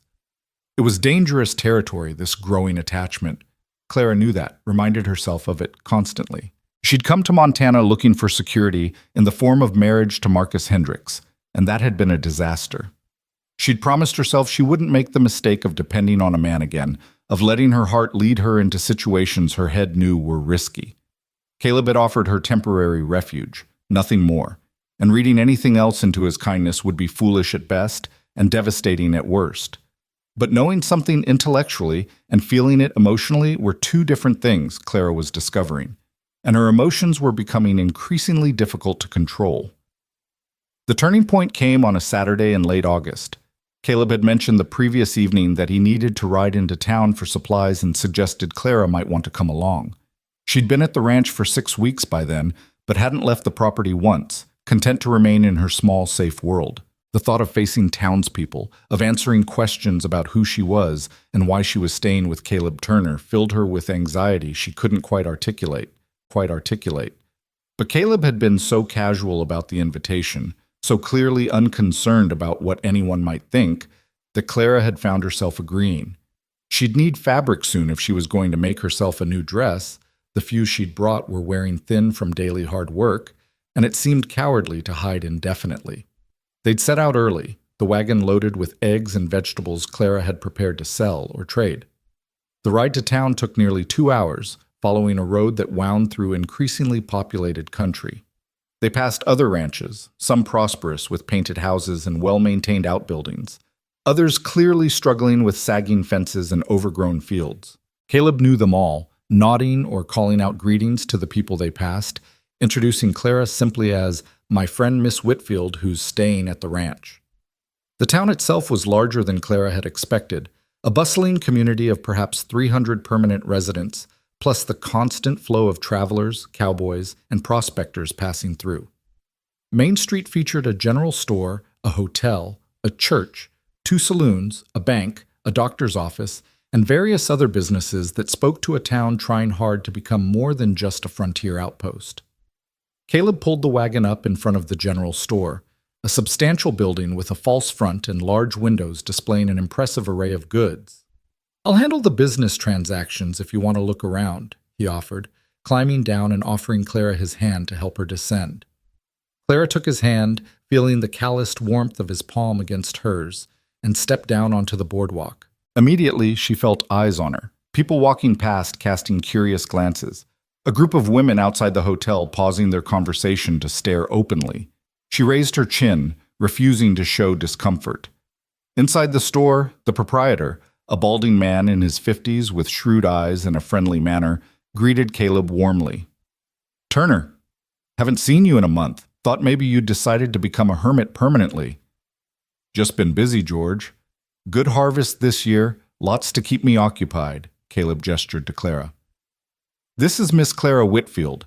She's staying at my ranch, helping me get the place in order." George's eyebrows rose slightly, but his smile remained professional. "Miss Whitfield, welcome to Helena. I'm George Morrison, and this is my store. If you need anything at all, you just let me know."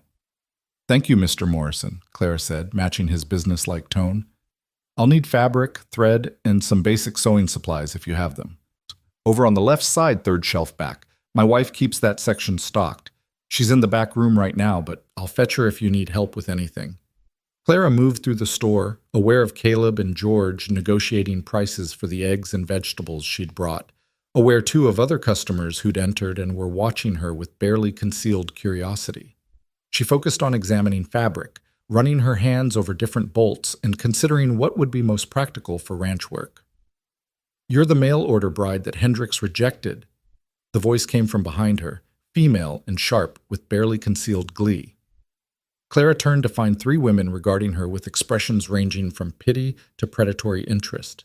They were well dressed by frontier standards, their clothes suggesting they were wives of successful men, women with enough leisure time to spend their mornings shopping and gossiping. "I was engaged to Mr. Hendricks." "Yes," Clara said evenly, refusing to give them the satisfaction of seeing her rattled. "The engagement was dissolved by mutual agreement." Mutual agreement, one of the women repeated with a laugh that had nothing kind in it. That's a charitable interpretation. I heard he took one look at you and sent you packing. Margaret, that's unkind, the oldest of the three said, though her tone suggested she was enjoying the confrontation as much as her friend. I'm sure Miss Whitfield, was it? I'm sure Miss Whitfield did her best. Clara felt heat rising in her cheeks but kept her voice steady. If you'll excuse me, ladies, I have shopping to complete. Of course, dear. Though I must say, moving directly from Hendrick's place to Turner's ranch seems rather convenient. I do hope you're not taking advantage of that poor man's kind nature. The implication was clear, and it took every ounce of Clara's self-control not to respond. She turned back to the fabric, her hands trembling slightly as she tried to focus on colors and textures while the women continued their whispered commentary behind her. I heard she was a factory girl from back east. Probably thought any man with land would do. Poor Turner. He always was too soft-hearted for his own good. Mark my words, she'll have her hooks in him before winter. Men like that, living alone so long, they're easy prey for a clever woman. Clara's vision blurred with angry tears she refused to let fall. She'd known there would be gossip, had prepared herself for it, but hearing the casual cruelty of these women's judgments was harder than she'd anticipated. Every fear she'd harbored about her situation, every doubt about whether Caleb's generosity would be misinterpreted, was being confirmed in ugly whispers that weren't even trying to be subtle. "Excuse me, ladies." Caleb's voice cut through the women's commentary like a knife. Clara turned to see him standing behind the gossiping trio, his expression pleasant, but his eyes hard as flint. "I couldn't help overhearing your conversation, and I wanted to clear up any misunderstandings." The women had the grace to look uncomfortable. The one called Margaret attempted a smile. "Oh, Mr. Turner, we were just making Miss Whitfield's acquaintance." "By suggesting she's an opportunist taking advantage of me?" Caleb's tone remained conversational, but there was steel underneath. "That's an interesting way to make someone feel welcome." "We meant no offense," the oldest woman said quickly. "We were simply concerned for your reputation." "My reputation is my own concern, Mrs. Whitfield. And Miss Whitfield's character is above reproach. She's a guest at my ranch, working as my housekeeper in exchange for room and board. It's a perfectly respectable arrangement, and anyone who suggests otherwise is speaking from ignorance and malice." The silence that followed was profound. Other customers in the store had stopped their shopping to listen, and Clara could feel the weight of their attention. She wanted to disappear, to sink through the floorboards and never face these people again. But Caleb wasn't finished. He turned to address the broader audience, his voice carrying to every corner of the store. "For anyone else who might be curious or inclined to gossip, let me be clear. Clara Whitfield is under my protection. She's earned her place at my ranch through hard work and good character. Anyone who disrespects her disrespects me. I trust that's understood." The declaration hung in the air, impossible to misinterpret. Caleb was publicly claiming Clara as someone worthy of respect, someone whose honor he would defend. It was a bold statement in a community where reputation meant everything, and Clara felt a complex swirl of emotions, gratitude, embarrassment, something warmer she didn't want to name. George Morrison broke the tension with a hearty laugh. "Well said, Turner. Now, ladies, if you're finished with your shopping, I have other customers to attend to. Miss Whitfield, did you find the fabric you needed?" Clara managed to nod and complete her purchases with hands that shook only slightly. Caleb stayed close as they finished their business, his presence a silent declaration that he meant what he'd said. When they finally left the store, Clara was aware of the stares that followed them down the boardwalk, the whispered conversations that started as soon as they passed. "I'm sorry," Caleb said once they were seated in the wagon and heading out of town. "I should have warned you it might be rough. Small towns thrive on gossip, and your situation with Hendricks gave them plenty to talk about." "You didn't have to defend me like that," Clara said quietly. "It only made things worse. Now they'll really believe there's something inappropriate happening. Let them believe what they want. The truth is simpler and less interesting than their gossip."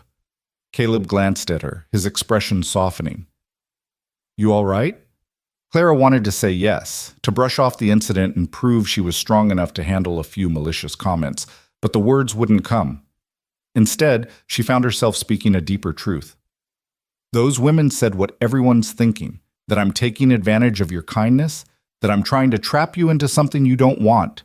And maybe they're right. Maybe I should have moved on by now, found work in town, stopped imposing on your hospitality. Stop. Caleb pulled the wagon to a halt, turning to face her fully. First, you're not imposing. I asked you to stay. Second, you've more than earned your keep. The ranch runs smoother than it has in years, and that's entirely because of your work. And third, he paused, seeming to choose his words carefully. What those women think doesn't matter. What matters is that you have a place that's safe, work that's honest, and time to figure out what comes next. Don't let their small-minded cruelty chase you away from that. But your reputation is mine to worry about. Clara, I'm 32 years old. I own my land outright, answer to no one, and frankly, don't give a damn what the church ladies think of my household arrangements. If having you at the ranch costs me some social standing, that's a price I'm willing to pay. Clara studied his face, searching for any sign that he was saying what he thought she wanted to hear rather than what he truly believed. But Caleb's expression was open, honest, the same straightforward sincerity that had characterized every interaction they'd had. Why? She asked softly. Why does it matter so much to you? I'm just a stranger you found at a gate. Caleb was quiet for a long moment, his gaze drifting to the horizon where clouds were building in dramatic towers. When he finally spoke, his voice was rough with emotion he wasn't quite managing to conceal. When I found you that day, standing there with that letter in your hand and nowhere to go, it was like looking at myself 7 years ago. After Elizabeth left, after I realized the woman I'd loved had been more interested in my prospects than in me, I felt disposable. Like I'd been weighed, measured, and found wanting. It's a feeling that hollows you out, makes you question everything about yourself. He turned back to Clara, and she was startled to see the raw honesty in his eyes. I couldn't leave you there feeling that way. And once you came to the ranch, once I got to know you, I realized Hendricks wasn't just a fool, he was a criminal. Because you, Clara Whitfield, are anything but disposable. You're smart, capable, hardworking, and kind. You've taken a house that was barely livable and made it a home. You've learned ranch work that grown men struggle with. You faced down gossip and kept your head high. That's not someone taking advantage. That's someone surviving against impossible odds with grace and dignity. Clara felt tears spilling over despite her best efforts to contain them. You see me more clearly than anyone ever has, she whispered. Even my parents, who loved me, never really understood who I was. But you... She shook her head, overwhelmed. You see all of it, the good and the bad, the strength and the fear, and you don't look away. Why would I look away from something beautiful? The word hung between them, charged with meaning. Neither of them was quite ready to confront directly. Beautiful. Not pretty or nice, or any of the bland compliments men used when they didn't know what else to say. Beautiful. A word that encompassed more than appearance, that spoke to something essential and valuable. Caleb seemed to realize he'd revealed more than he'd intended. He cleared his throat and gathered the reins, encouraging the horses forward. We should get back. Those clouds look like they mean business, and I'd rather not be caught in a storm. They rode in silence for several miles, but it was a different quality of silence than before, charged with awareness, heavy with things unsaid. Clara found herself acutely conscious of Caleb beside her, of the space between them on the wagon seat that felt both too far and too close. Something had shifted between them in that moment of raw honesty, something that couldn't be unshifted. The storm Caleb had predicted caught them halfway home, sudden and fierce as summer storms in the mountains often were.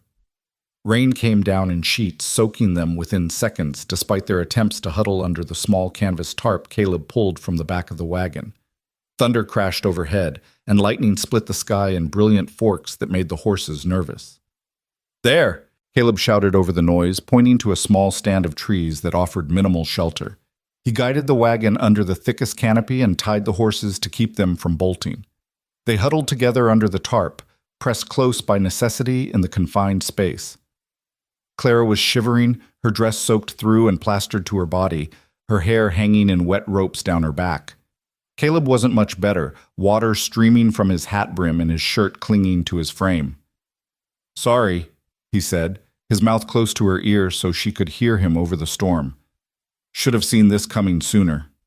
Not your fault, Clara replied, teeth chattering. Weather out here seems to change in minutes. Another crack of thunder made her jump, and without thinking, she pressed closer to Caleb's solid warmth. His arm came around her shoulders automatically, pulling her against his side in a gesture that felt protective rather than presumptuous. Clara let herself lean into him, accepting comfort she'd denied herself for weeks. They stayed that way as the storm raged around them, two people seeking shelter from more than just rain. Clara could feel Caleb's heartbeat through his wet shirt, steady and strong. Could smell the scent of him, soap and horses and something earthier that was just essentially him. Could feel the rise and fall of his breathing, the solid reality of his presence. Clara, Caleb said, and something in his tone made her look up at him. His face was inches from hers, water droplets clinging to his eyelashes, his expression serious and searching. I need to tell you something. What? Her own voice came out breathless, anticipatory. These past weeks, having you at the ranch, it's been more than just having help. It's been... He struggled for words, his usual eloquence deserting him. You make the place feel like more than just a house. You make it feel like a home. And when I think about you leaving, about the place being empty again... He stopped, shaking his head. I don't want you to go. Clara's heart hammered against her ribs.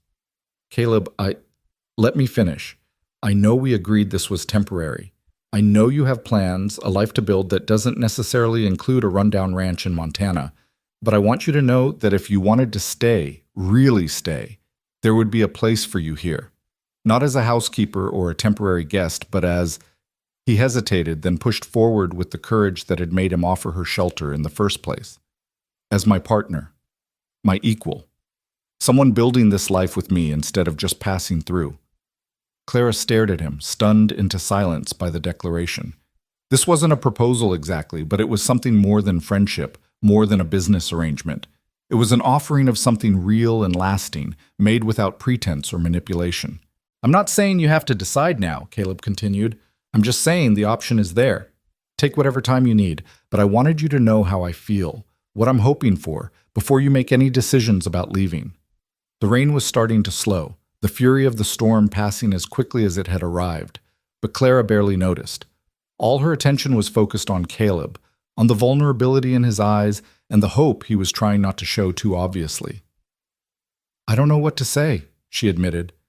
I came here expecting nothing, wanting nothing except a few days to figure out my next move. I never imagined... She gestured helplessly, trying to encompass everything, the ranch, the work, the growing feelings she'd been trying to deny. This. You don't have to say anything right now, Caleb assured her.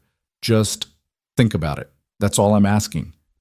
They pulled apart as the rain reduced to a drizzle, both suddenly aware of their closeness and the intimacy of the moment. Caleb busied himself checking the horses, while Clara wrung water from her skirts and tried to organize her chaotic thoughts. The ride home was quiet again, but this time Clara's mind raced with possibilities and fears. Stay. The word echoed in her head with every turn of the wagon wheels. Stay. Build a life here. Let this temporary refuge become something permanent. It was tempting. God, it was so tempting. The work was hard but satisfying. The land was beautiful in a stark, honest way that appealed to something deep in her soul. And Caleb was everything Marcus Hendricks had pretended to be in his letters: kind, honest, hardworking, respectful. A man who saw her as an equal rather than as property or ornament. But Clara had been burned before. She'd trusted Marcus's letters, believed his promises, and traveled halfway across the country only to be discarded like defective merchandise. How could she trust that this was different?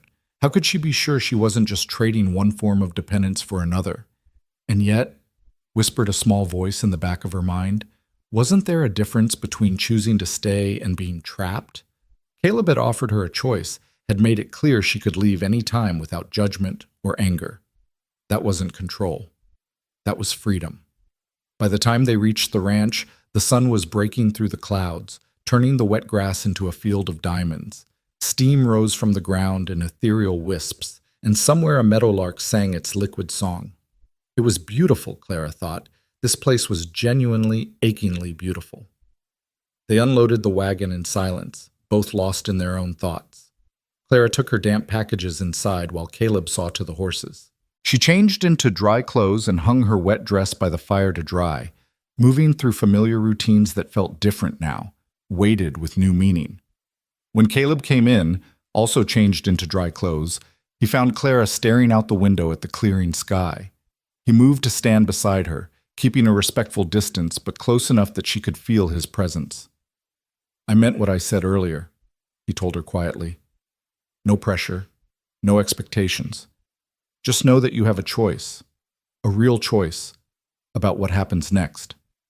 Clara turned to look at him, this man who'd saved her from humiliation and given her back her dignity. "Can I ask you something?" "Anything." "Do you—" She paused, gathering courage.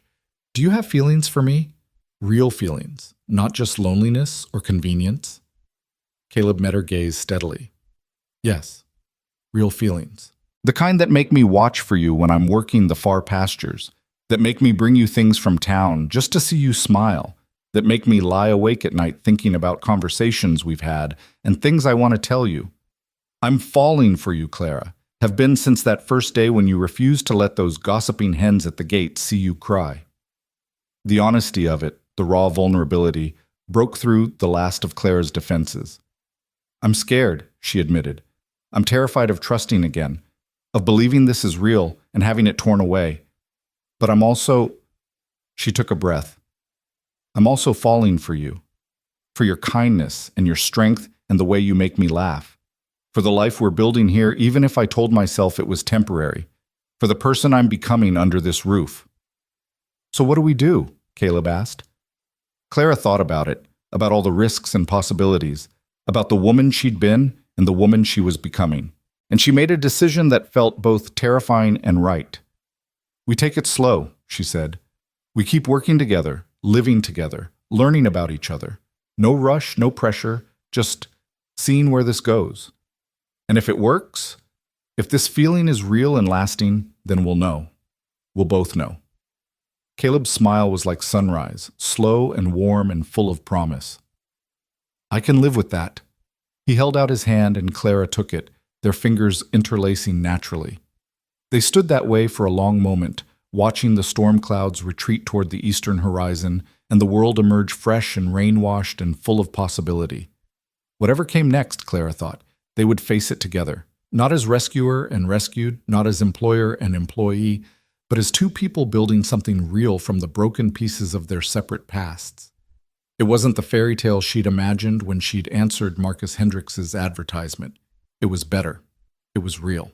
The days following their conversation in the storm took on a different quality, as if the world itself had shifted slightly on its axis. Clara and Caleb moved around each other with a new awareness, careful and deliberate, in ways that were both thrilling and terrifying. Every casual touch, his hand on her elbow as he helped her over rough ground, her fingers brushing his when she handed him his coffee, carried weight now, acknowledgement of feelings spoken, and possibilities not yet fully explored. September arrived with cooler nights and the first hints of autumn color in the aspen groves that dotted the hillsides. The work grew more urgent as they prepared for winter, and Clara threw herself into it with fierce determination. She helped Caleb bring the cattle down from the high summer pastures, learning to ride well enough that she could actually be useful during the long days of herding. She harvested the last of the garden vegetables and spent evenings preserving everything they'd need to survive the cold months, pickles and jams and root vegetables stored carefully in the cellar. In the quiet moments between tasks, they talked, really talked, in ways Clara had never experienced with anyone before. Caleb shared stories about his childhood, about his father's stern but loving guidance, and his mother's death when he was 12. He described the weight of inheriting the ranch at 25. Younger than he'd expected, and the loneliness that had crept in over the years as friends married and moved away or gave up on ranching for easier lives in town. Clara, in turn, found herself revealing truths she'd kept buried for years. She told him about the real circumstances that had driven her west, not just the factory closing, but the debts she'd accumulated trying to help her dying aunt, the landlord who'd made increasingly inappropriate advances when she couldn't pay rent on time, the desperation that had made Marcus Hendricks's cold, business-like letters seem like salvation. She told him about the shame she'd felt standing at that gate, the the crushing sense of worthlessness that had threatened to swallow her whole. "I kept thinking I must have done something wrong," she admitted one evening as they sat on the porch watching the sunset. "That maybe if I'd been prettier or more refined, or said the right things in my letters, he would have wanted me. It took me weeks to realize the problem wasn't me at all. He was looking for a fantasy, not a real person. No one could have lived up to whatever impossible standard he'd created in his head." "His loss," Caleb said simply, and the conviction in his voice made Clara's throat tight with emotion. If he'd taken the time to actually know you, he would have realized what he was throwing away. These conversations happened in stolen moments, while working side by side in the barn, during long rides to check distant fence lines, over dinners that stretched late into the evening. Caleb proved to be surprisingly well-read for a rancher, quoting poetry and discussing philosophy with an ease that spoke of long, solitary hours spent with books. Clara matched him thought for thought, and the intellectual stimulation was almost as intoxicating as the growing physical awareness between them. Because there was physical awareness, impossible to ignore even as they maintained careful boundaries. Clara caught herself watching the way Caleb moved, the fluid strength of his body honed by years of hard work, the way his hands looked when he demonstrated a new skill, competent and sure, the rare smile that transformed his face from handsome to devastating. And she knew he was watching her too, could feel his gaze following her across rooms, could see the heat in his eyes when he thought she wasn't looking. But they kept their word to take things slowly, both too aware of what was at stake to rush. A wrong move now could destroy the fragile trust they were building, could turn this growing connection into something awkward and uncomfortable. So they waited, tested, learned each other's rhythms and patterns like musicians learning to play in harmony.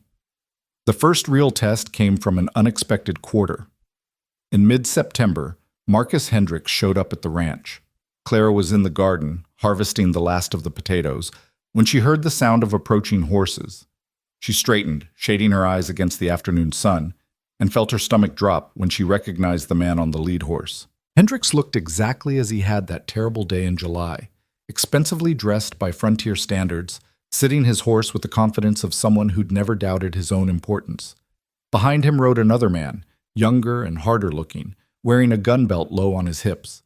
A hired hand or bodyguard, Clara guessed, and the implication made her skin crawl. What kind of social call required armed backup? Caleb emerged from the barn, his expression shuddering into careful neutrality when he saw who his visitors were. He moved to position himself between Hendricks and the house, between Hendricks and Clara, she realized, with the subtle but unmistakable body language of protection. "Hendricks," Caleb said, his tone perfectly polite and perfectly cold. "What brings you to my property?"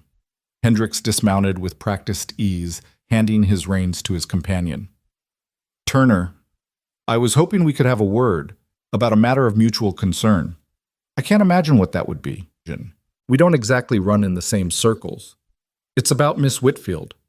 Hendricks's gaze flicked past Caleb to where Clara stood frozen in the garden, dirt on her dress and a basket of potatoes at her feet. Something unpleasant flickered across his face. "I see she's still here. That's unexpected." Clara found her voice and her courage simultaneously. She set down the basket and walked toward the men, refusing to cower or hide. "Mr. Hendricks, I'm surprised to see you. I was under the impression you'd made your feelings about my presence quite clear." Up close, Hendricks was exactly as she remembered, handsome in a polished, superficial way, with cold eyes that assessed and calculated rather than truly seeing. How had she ever thought she could build a life with this man? "Miss Whitfield," he nodded stiffly. "I've come to make you an offer. A second chance, if you will." The silence that followed was profound. Clara felt Caleb go rigid beside her, tension radiating from him in waves. She herself was too stunned to immediately respond. "A second chance?" she repeated finally, her voice flat with disbelief. "You rejected me at your gate, in front of witnesses, with a letter that questioned my honesty and criticized my appearance. And now you want to offer me a second chance?" Hendricks had the grace to look uncomfortable. "I may have been hasty in my initial assessment. I've given the matter more thought, and I believe we could still make a suitable match. You're clearly capable of hard work, and you've shown you can adapt to frontier life. Those are valuable qualities in a wife." "Valuable qualities?" Clara echoed, rage building in her chest like a physical force. "Like I'm livestock you're considering purchasing." "Now see here," Hendricks started, but Caleb cut him off. "Let me make sure I understand this correctly. You humiliated Clara in the worst possible way, left her stranded with nowhere to go, and now, 2 months later, you've decided she might be acceptable after all, and you thought the appropriate response would be to ride onto my property and make this magnanimous offer." Caleb's voice was dangerously quiet. "That's what's happening here?" "This is between myself and Miss Whitfield," Hendricks said stiffly. "It doesn't concern you, Turner." "Everything concerning Clara concerns me," Caleb replied, and Clara felt a warm rush of gratitude at the possessive certainty in his voice. "She's under my protection, which means you're going to treat her with respect, or you're going to leave. Those are your options." Hendricks' expression hardened. "I've heard the rumors about your arrangement. The whole town is talking about the mail-order bride living in Turner's house, sharing his roof, playing house like a couple of children. It's scandalous, and it's damaging both your reputations." "Well, let them talk," Clara said, finding her strength. "I'd rather be the subject of gossip while living honestly than be respectably miserable in a marriage based on nothing but convenience and contempt." "You don't know what you're saying," Hendricks argued. "A woman in your position, without family, without means, without prospects, you can't afford to be choosy. I'm offering you security, a respectable name, a place in society. What can Turner offer you that compares to that?" Clara looked at Caleb, at the man who'd taken her in when she had nothing, who'd taught her skills and respected her intelligence, who'd shared his home and his heart without asking for anything but honesty in return. The answer was so obvious it almost made her laugh. "Everything that matters," she said quietly. "Respect, partnership, freedom to be myself rather than whoever you decided I should be. And most importantly, a choice. Caleb gave me a choice about my own life. You never did." Hendricks' face flushed with anger. "You're making a mistake. Turner's ranch is barely profitable. One bad winter could wipe him out. And what then? Where will you be when he can't feed you anymore?" "Right beside him, working to make sure that doesn't happen," Clara shot back. "That's what partners do, Mr. Hendricks. They face challenges together rather than treating each other like assets to be acquired or discarded based on their utility." "You're being naive," Hendricks insisted. "Romance doesn't put food on the table or keep the cold out. You'll learn that soon enough." "Maybe," Caleb interjected, his patience clearly exhausted. "But she'll learn it on her own terms, making her own choices. Now, I believe Clara has made her position clear. Time for you to leave." For a moment, Hendricks looked like he might argue further. His companion's hand drifted toward his gun, and Clara felt Caleb shift his weight in response, positioning himself for quick movement. The tension stretched taut as a wire, and Clara's heart hammered against her ribs. Then Hendricks seemed to reconsider. He remounted his horse with jerky, angry movements. "You'll regret this, Turner, both of you. When winter comes and you're struggling to survive, remember I offered you a better option." "The only thing I regret," Clara said clearly, "is wasting 4 months writing letters to someone incapable of seeing past his own shallow expectations. Thank you for teaching me what I don't want in a marriage. It's made recognizing what I do want infinitely easier." Hendricks' expression twisted with fury and wounded pride. Without another word, he wheeled his horse around and spurred it into a gallop, his companion following. They watched until the riders disappeared over the rise, dust settling in their wake. The moment they were gone, Clara felt her legs start to shake. All the adrenaline that had kept her upright and defiant drained away, leaving her trembling. Caleb's arm came around her shoulders, steady and warm. "You were magnificent," he said softly. "The way you stood up to him, the things you said, Clara, that took real courage." "I was terrified," she admitted, leaning into his support. "When he said he wanted to give me a second chance, for just one moment I thought about all the practical reasons I should accept. Security, respectability, an end to gossip, all the things I came out here looking for in the first place." Caleb went very still. "And?" Clara pulled back enough to look at him, needing him to see the truth in her eyes. "And then I looked at you, and I remembered what real respect feels like. What it's like to be seen as a person, rather than a convenience. Hendricks was offering me a prison with nice bars. You've given me freedom. There's no comparison. Something blazed to life in Caleb's eyes, intense and unmistakable. His hand came up to cup her face, thumb brushing across her cheekbone with infinite gentleness. "Clara, Mr. Turner, Miss Whitfield," a voice called from the road, and they sprang apart guiltily. A rider was approaching, a young man Clara vaguely recognized from town. He pulled up in front of them, slightly breathless. "Sorry to interrupt, but there's trouble. Fire started on the Jacobson place. Lightning strike from last night finally caught. It's spreading fast with this dry wind, and they're calling for all hands. Every man who can work a shovel or swing a wet blanket." Caleb's expression shifted immediately to focus and concern. "How bad?" "Bad enough. They're trying to keep it from reaching the house and barn, but they need help fast." "I'll get my gear." Caleb was already moving toward the barn. He paused to look back at Clara. "I have to go. Could be all night.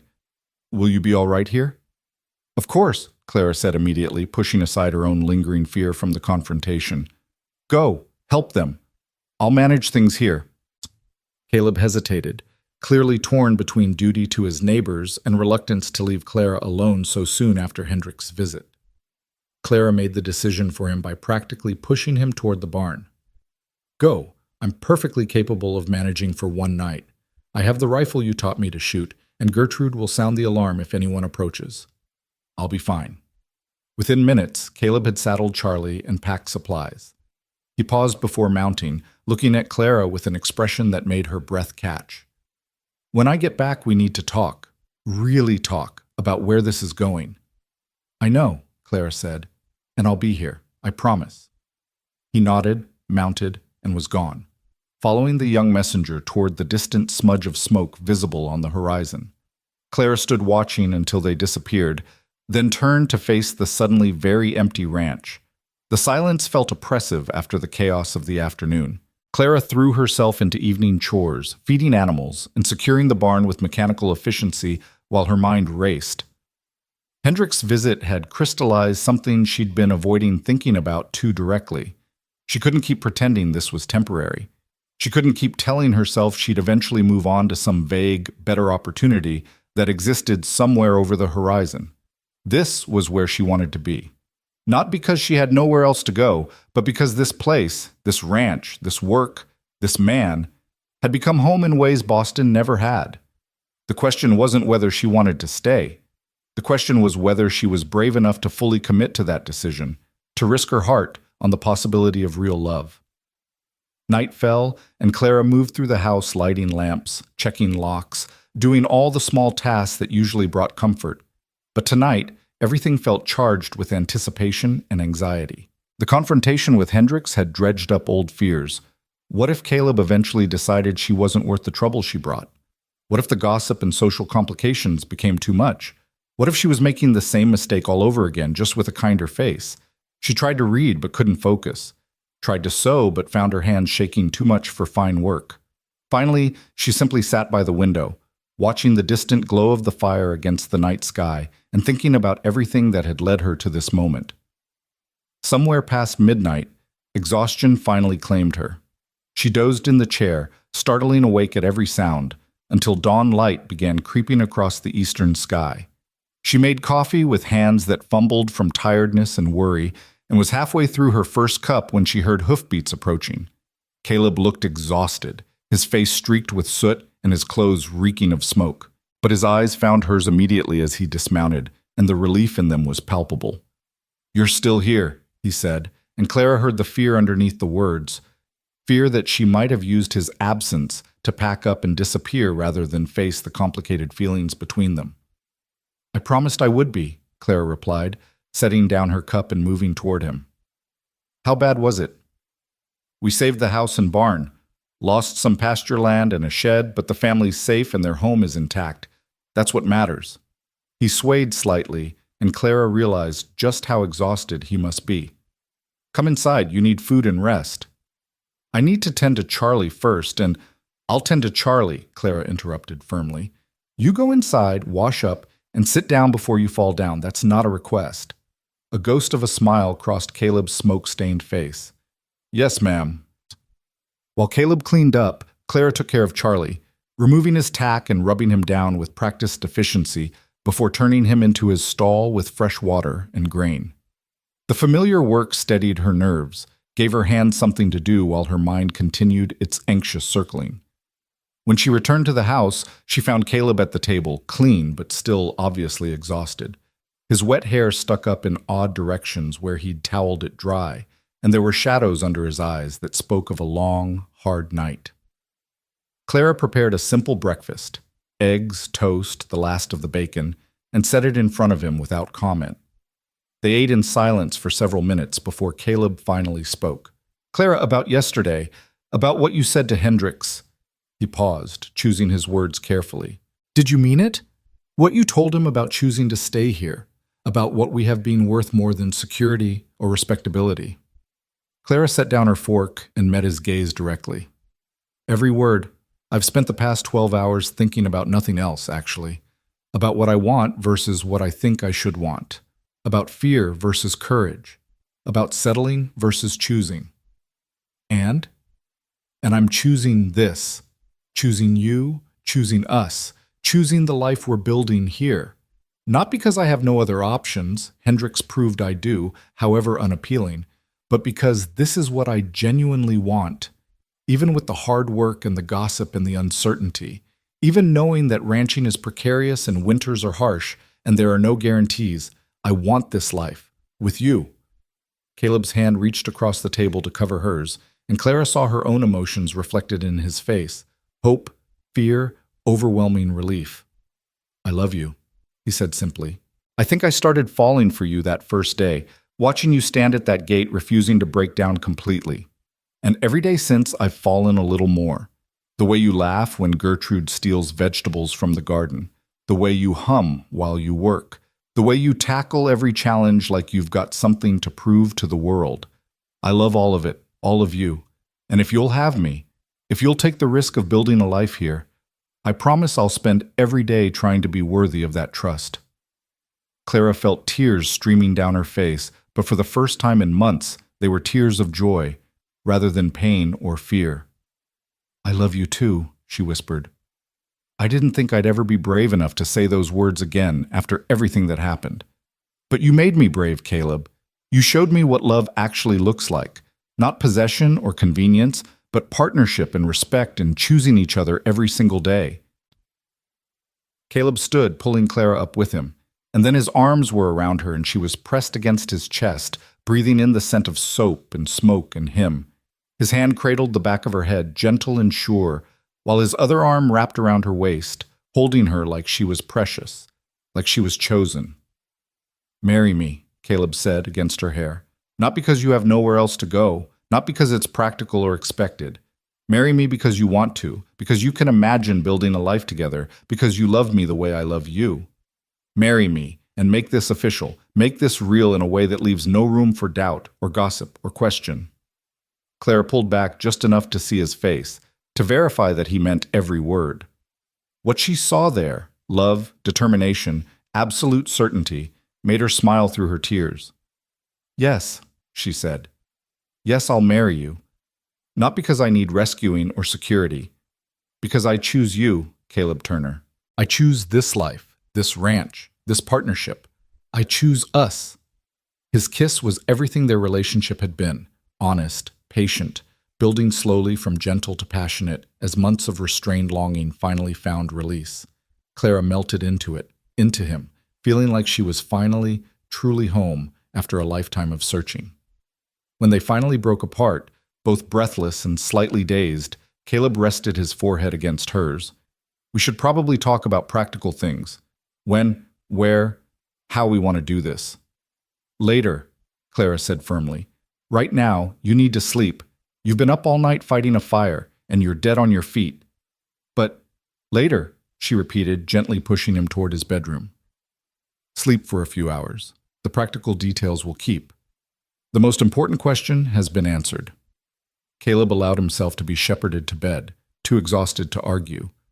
At his bedroom door, he paused. "Clara, thank you for waiting, for staying, for choosing me even when you had other options." Always, she promised. Now sleep. She closed the door and leaned against it, letting the reality of what had just happened wash over her. She was engaged. Again. But this time, everything was different. This time, she knew the man, trusted him, loved him not for what he represented or what he could provide, but for who he actually was. Flaws, virtues, and all. Clara moved through the house in a daze, mechanically tidying and organizing while her mind spun through possibilities and plans. They'd need to go to town, talk to the minister, arrange a simple ceremony. She'd need a dress. Not anything fancy, but something nicer than her work clothes. They'd need witnesses, which meant facing down the gossips who'd been so cruel before, but Clara found she didn't care. Let them talk. She and Caleb knew the truth of their relationship, and that was all that mattered. She was sitting on the porch, ostensibly mending a shirt, but mostly just staring dreamily at the mountains, when she heard a wagon approaching. Her first instinct was alarm. What if Hendricks had returned? But she quickly recognized the conveyance as belonging to the Jacobsons, the family whose ranch had burned. A woman around Clara's age climbed down from the driver's seat, her dress dusty and her face tired but smiling. "Miss Whitfield, I'm Sarah Jacobson.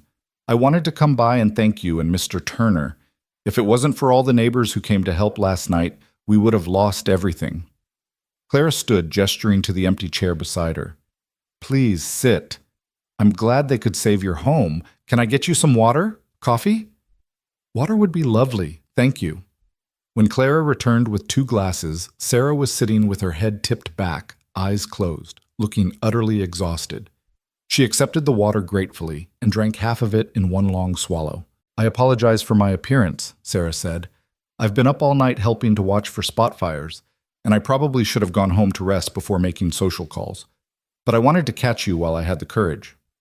"Courage?" Clara asked, puzzled. Sarah looked uncomfortable. "I need to apologize.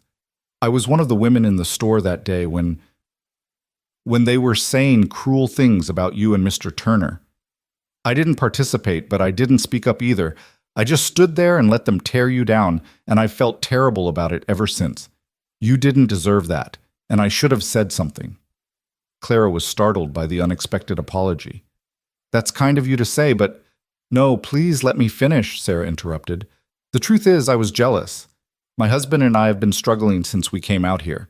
The ranch barely supports us, and every year it's a fight to make ends meet. When I heard about you, this woman from back east who'd been rejected but somehow landed on her feet, who'd found work and shelter with a good man like Turner, I was envious. Instead of being happy for you, I let the gossips tear you down because it made me feel better about my own situation. That was wrong." Clara studied the other woman, seeing genuine remorse in her eyes. "Thank you for telling me that. It takes courage to admit when we've been less than our best selves." "The other women, the ones who are actually cruel, they're not going to apologize," Sarah continued. "They'll probably never admit they were wrong. But I wanted you to know that not everyone in town thinks badly of you. Some of us," she smiled tentatively, "some of us would actually like to be your friend, if you'd be willing." The offer caught Clara off guard. In all her time at the ranch, she'd been so focused on proving herself to Caleb, on earning her place and figuring out her feelings, that she hadn't considered the possibility of female friendship. The idea was unexpectedly appealing. "I'd like that," Clara said honestly. "I'd like that very much."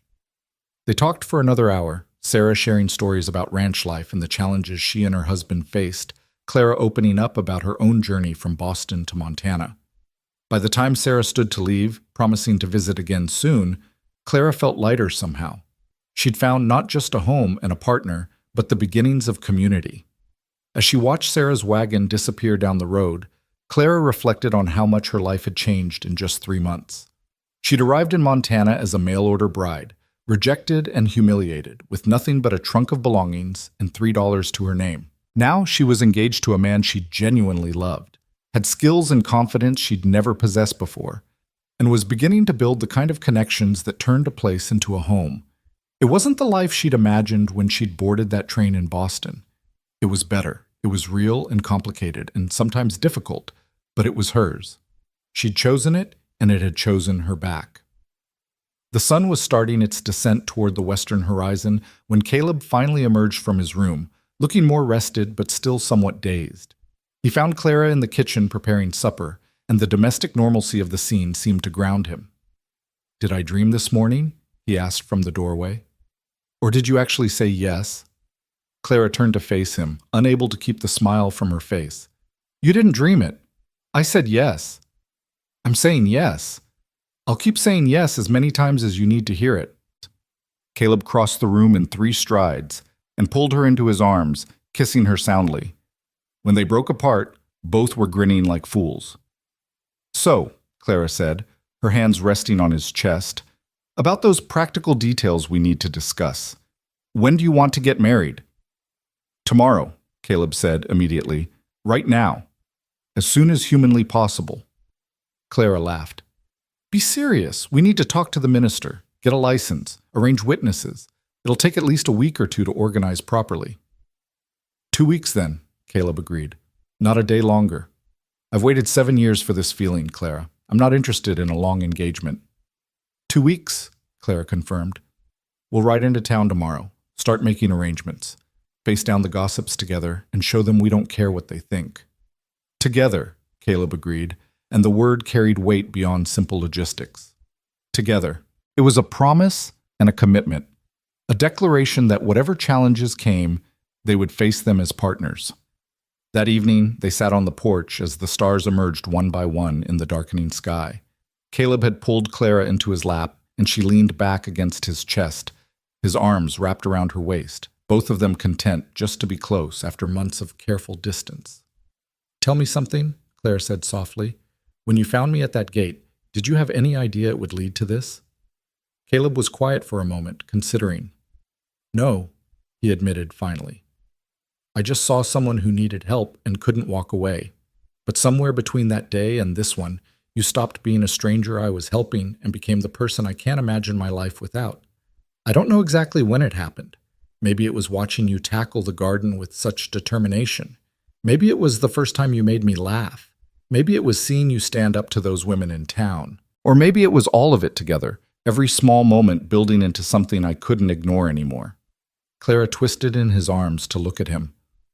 "I was so angry when Hendricks rejected me. I felt like my life was over, like I'd traveled all that way for nothing. But if he hadn't turned me away, I would have married him. I would have spent my life with a man who saw me as property, who would have slowly crushed every part of me that makes me who I am. Hendricks's rejection was the best thing that could have happened to me, because it led me to you." "Fate," Caleb murmured. "Or luck. Or maybe just the universe correcting a mistake before it became permanent." They sat in comfortable silence, watching the night deepen around them. Somewhere in the darkness, a coyote called, its voice rising in a series of yips and howls. Gertrude answered from her shed with an indignant bleat. The familiar sounds of their world, the symphony of the ranch at night.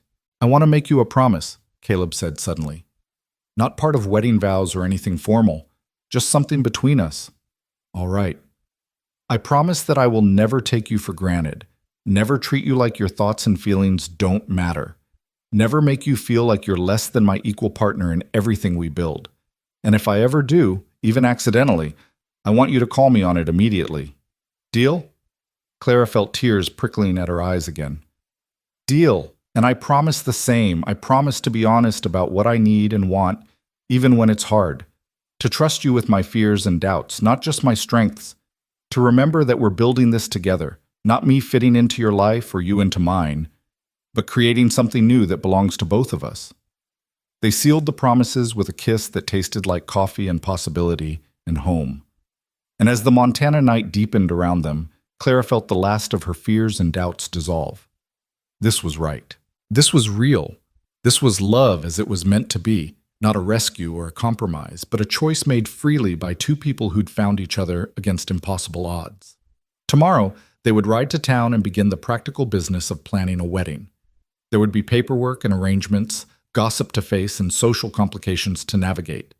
But tonight, none of that mattered. Tonight was just for them, for the joy of knowing they'd found something rare and precious in a world that didn't always reward courage or hope. Tomorrow would come soon enough, with all its challenges and possibilities. But tonight, Clara Whitfield and Caleb Turner sat together under the vast Montana sky, two people who'd been broken in different ways, now healing each other simply by choosing to stay. The morning they rode into town to arrange their wedding dawned clear and crisp, autumn asserting itself with the kind of crystalline light that made everything seem sharper, more vivid. Clara dressed carefully in her best dress, the dark blue one she'd been wearing the day Caleb found her, now cleaned and mended. She pinned her hair with extra care, wanting to look respectable and confident when they faced the minister and inevitably the gossips who would have plenty to say about this development. Caleb was waiting by the wagon when she emerged, and the look on his face when he saw her made her breath catch. It wasn't the hungry appraisal she'd learned to fear from men, but something deeper, appreciation mixed with love, and a tenderness that made her feel both vulnerable and completely safe. "You look beautiful," he said simply, offering his hand to help her up. "I look presentable," Clara corrected, but she was smiling. "There's a difference." "Not from where I'm standing." They rode mostly in comfortable silence, both lost in their own thoughts about what lay ahead. The decision to marry had been easy, made in a moment of emotional honesty that felt absolutely right. But the practical reality of announcing that decision to a community that had already judged them harshly was more daunting. Clara tried to prepare herself for criticism, for insinuations that she'd trapped Caleb or that he was making a terrible mistake. She told herself their opinions didn't matter, that the only judgment that counted was their own. But the truth was, it did matter, not because she needed their approval, but because she and Caleb would be building a life in this community. Their children, if they were blessed with any, would grow up here. The isolation of the ranch was beautiful, but not absolute. They would need neighbors for help during emergencies, would trade goods and services, would be part of the social fabric whether they wanted to be or not. Making peace with the town, or at least establishing their right to be left alone, was important. The church sat at the edge of town, a simple white building with a steeple that pointed toward heaven with frontier optimism. Reverend Matthews, a kindly man in his 60s with wire-rimmed spectacles and a genuine warmth, greeted them at the door of his small office attached to the church. "Mr. Turner, what a pleasant surprise. And Miss Whitfield, isn't it? Please come in, sit down. What can I do for you?" Caleb glanced at Clara, and she nodded, giving him permission to speak for them both. "Reverend, Clara and I would like to be married, as soon as possible if you can arrange it." If the Reverend was surprised, he hid it well. He simply folded his hands on his desk and regarded them both with calm assessment. "I see. And this is a decision you've both made freely? Miss Whitfield, you're certain this is what you want?" Clara appreciated that he asked her directly rather than treating her as an appendage to Caleb's will. "I'm certain, Reverend, more certain than I've ever been about anything." "Well then, let's discuss the details. By law, you'll need a license from the county clerk. There's a 3-day waiting period, so the earliest we could perform the ceremony would be—" He consulted a calendar on his desk. "Saturday next, if that suits you. Do you have witnesses in mind?" "We'll find someone," Caleb said, though his tone suggested he hadn't thought that far ahead. "Maybe the Jacobsons? Sarah visited yesterday, seemed friendly enough." "The Jacobsons would be fine witnesses," Reverend Matthews agreed. "Now, about the ceremony itself. I assume you'll want something simple." "Very simple," Clara confirmed. "Nothing elaborate, just the vows and whatever readings are traditional." They spent the next hour going over details.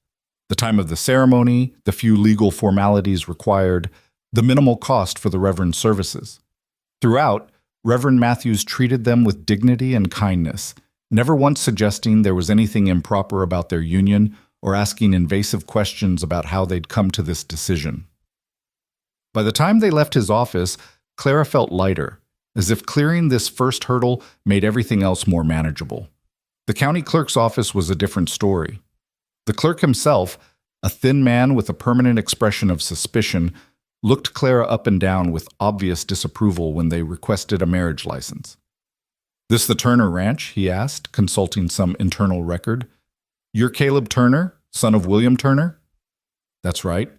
And you, miss, you're the one who was supposed to marry Marcus Hendricks but got turned away?" Clara felt Caleb tense beside her, but she kept her voice level.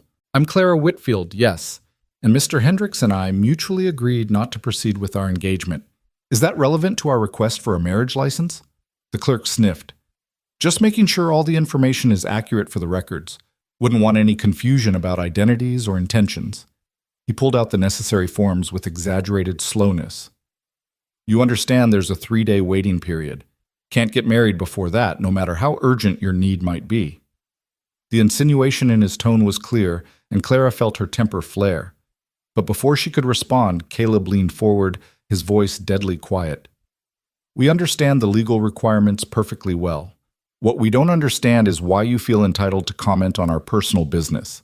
We're here for a license, not your opinion. Can you provide the service you're paid to provide? Or do we need to speak to your supervisor about your conduct? The clerk's face flushed, but he began filling out the forms without further commentary. They completed the process in tense silence, and Clara had never been more grateful to leave a building than when they finally stepped back out into the autumn sunshine. I'm sorry, Caleb said immediately. I should have known there'd be people like that. Should have prepared you better. You can't prepare someone for small-minded cruelty, Claire replied. And you defended me perfectly. That's all I need, knowing you'll stand beside me when people decide to be ugly. They walked down the main street toward the general store, needing to purchase a few supplies while they were in town. Clara was acutely aware of the attention they were drawing, conversations that stopped when they approached, eyes that followed their progress, whispers that started up again in their wake. It was exhausting being the subject of so much speculation, but she kept her head high and her hand tucked into the crook of Caleb's elbow. Inside the general store, George Morrison greeted them with professional courtesy. Mr. Turner, Miss Whitfield, back so soon? What can I help you with today? Just need some flour, sugar, and coffee, Caleb said. And Miss Whitfield needs fabric. She's going to need a new dress. Special occasion? George asked, and there was genuine curiosity rather than malice in his tone. A wedding, Clara said clearly, deciding that honesty was better than trying to hide their plans. We're getting married next Saturday at the church. Reverend Matthews is performing the ceremony. George's eyebrows rose, but his smile seemed genuine. Well, congratulations to you both. That's wonderful news, Martha, he called toward the back room. Come out here. We have some news to share. His wife emerged, a plump woman with kind eyes and flour dusting her apron. She took in Clara and Caleb standing together, the way they stood close with easy familiarity, and her face broke into a genuine smile. You're getting married. Oh, how lovely. When? Saturday week, Caleb said. Nothing fancy, just a simple ceremony at the church. Well, you'll need a proper dress for that, Martha declared, moving immediately to the fabric section. Let's see what we have that would work. What's your coloring? Blues, I think, to bring out your eyes. And we have this lovely cream-colored cotton that would be perfect for a wedding dress. Simple, but elegant.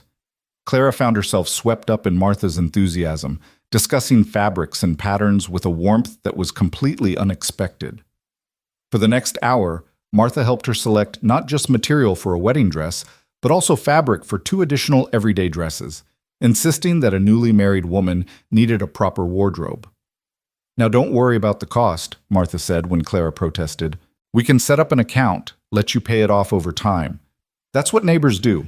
Help each other out when it's needed. The kindness was overwhelming, especially after the clerk's cruelty. Clara felt tears threatening and blinked them back fiercely. Thank you, Mrs. Morrison. You've been incredibly generous. Call me Martha, dear, and it's my pleasure. Heaven knows this town needs more good news and fewer vicious rumors. You and Mr. Turner seem to genuinely care for each other, and that's worth celebrating. As they were finalizing their purchases, the door opened and Sarah Jacobson entered, accompanied by a tall man who could only be her husband. Sarah's face lit up when she saw Clara. Miss Whitfield, I was hoping I'd run into you. This is my husband, Tom. Tom, this is Miss Whitfield and Mr. Turner. The men shook hands while Sarah moved to stand beside Clara, lowering her voice. I heard you were in town. The gossip mill works fast around here. We're giving them plenty to talk about, Clara admitted. We're getting married next Saturday. Sarah's squeal of delight made everyone in the store turn to look. That's wonderful. Oh, I'm so happy for you both. You must let Tom and me be your witnesses. Please? I would love to be part of this. Clara glanced at Caleb, who nodded his agreement. We'd be honored, Clara said. Thank you.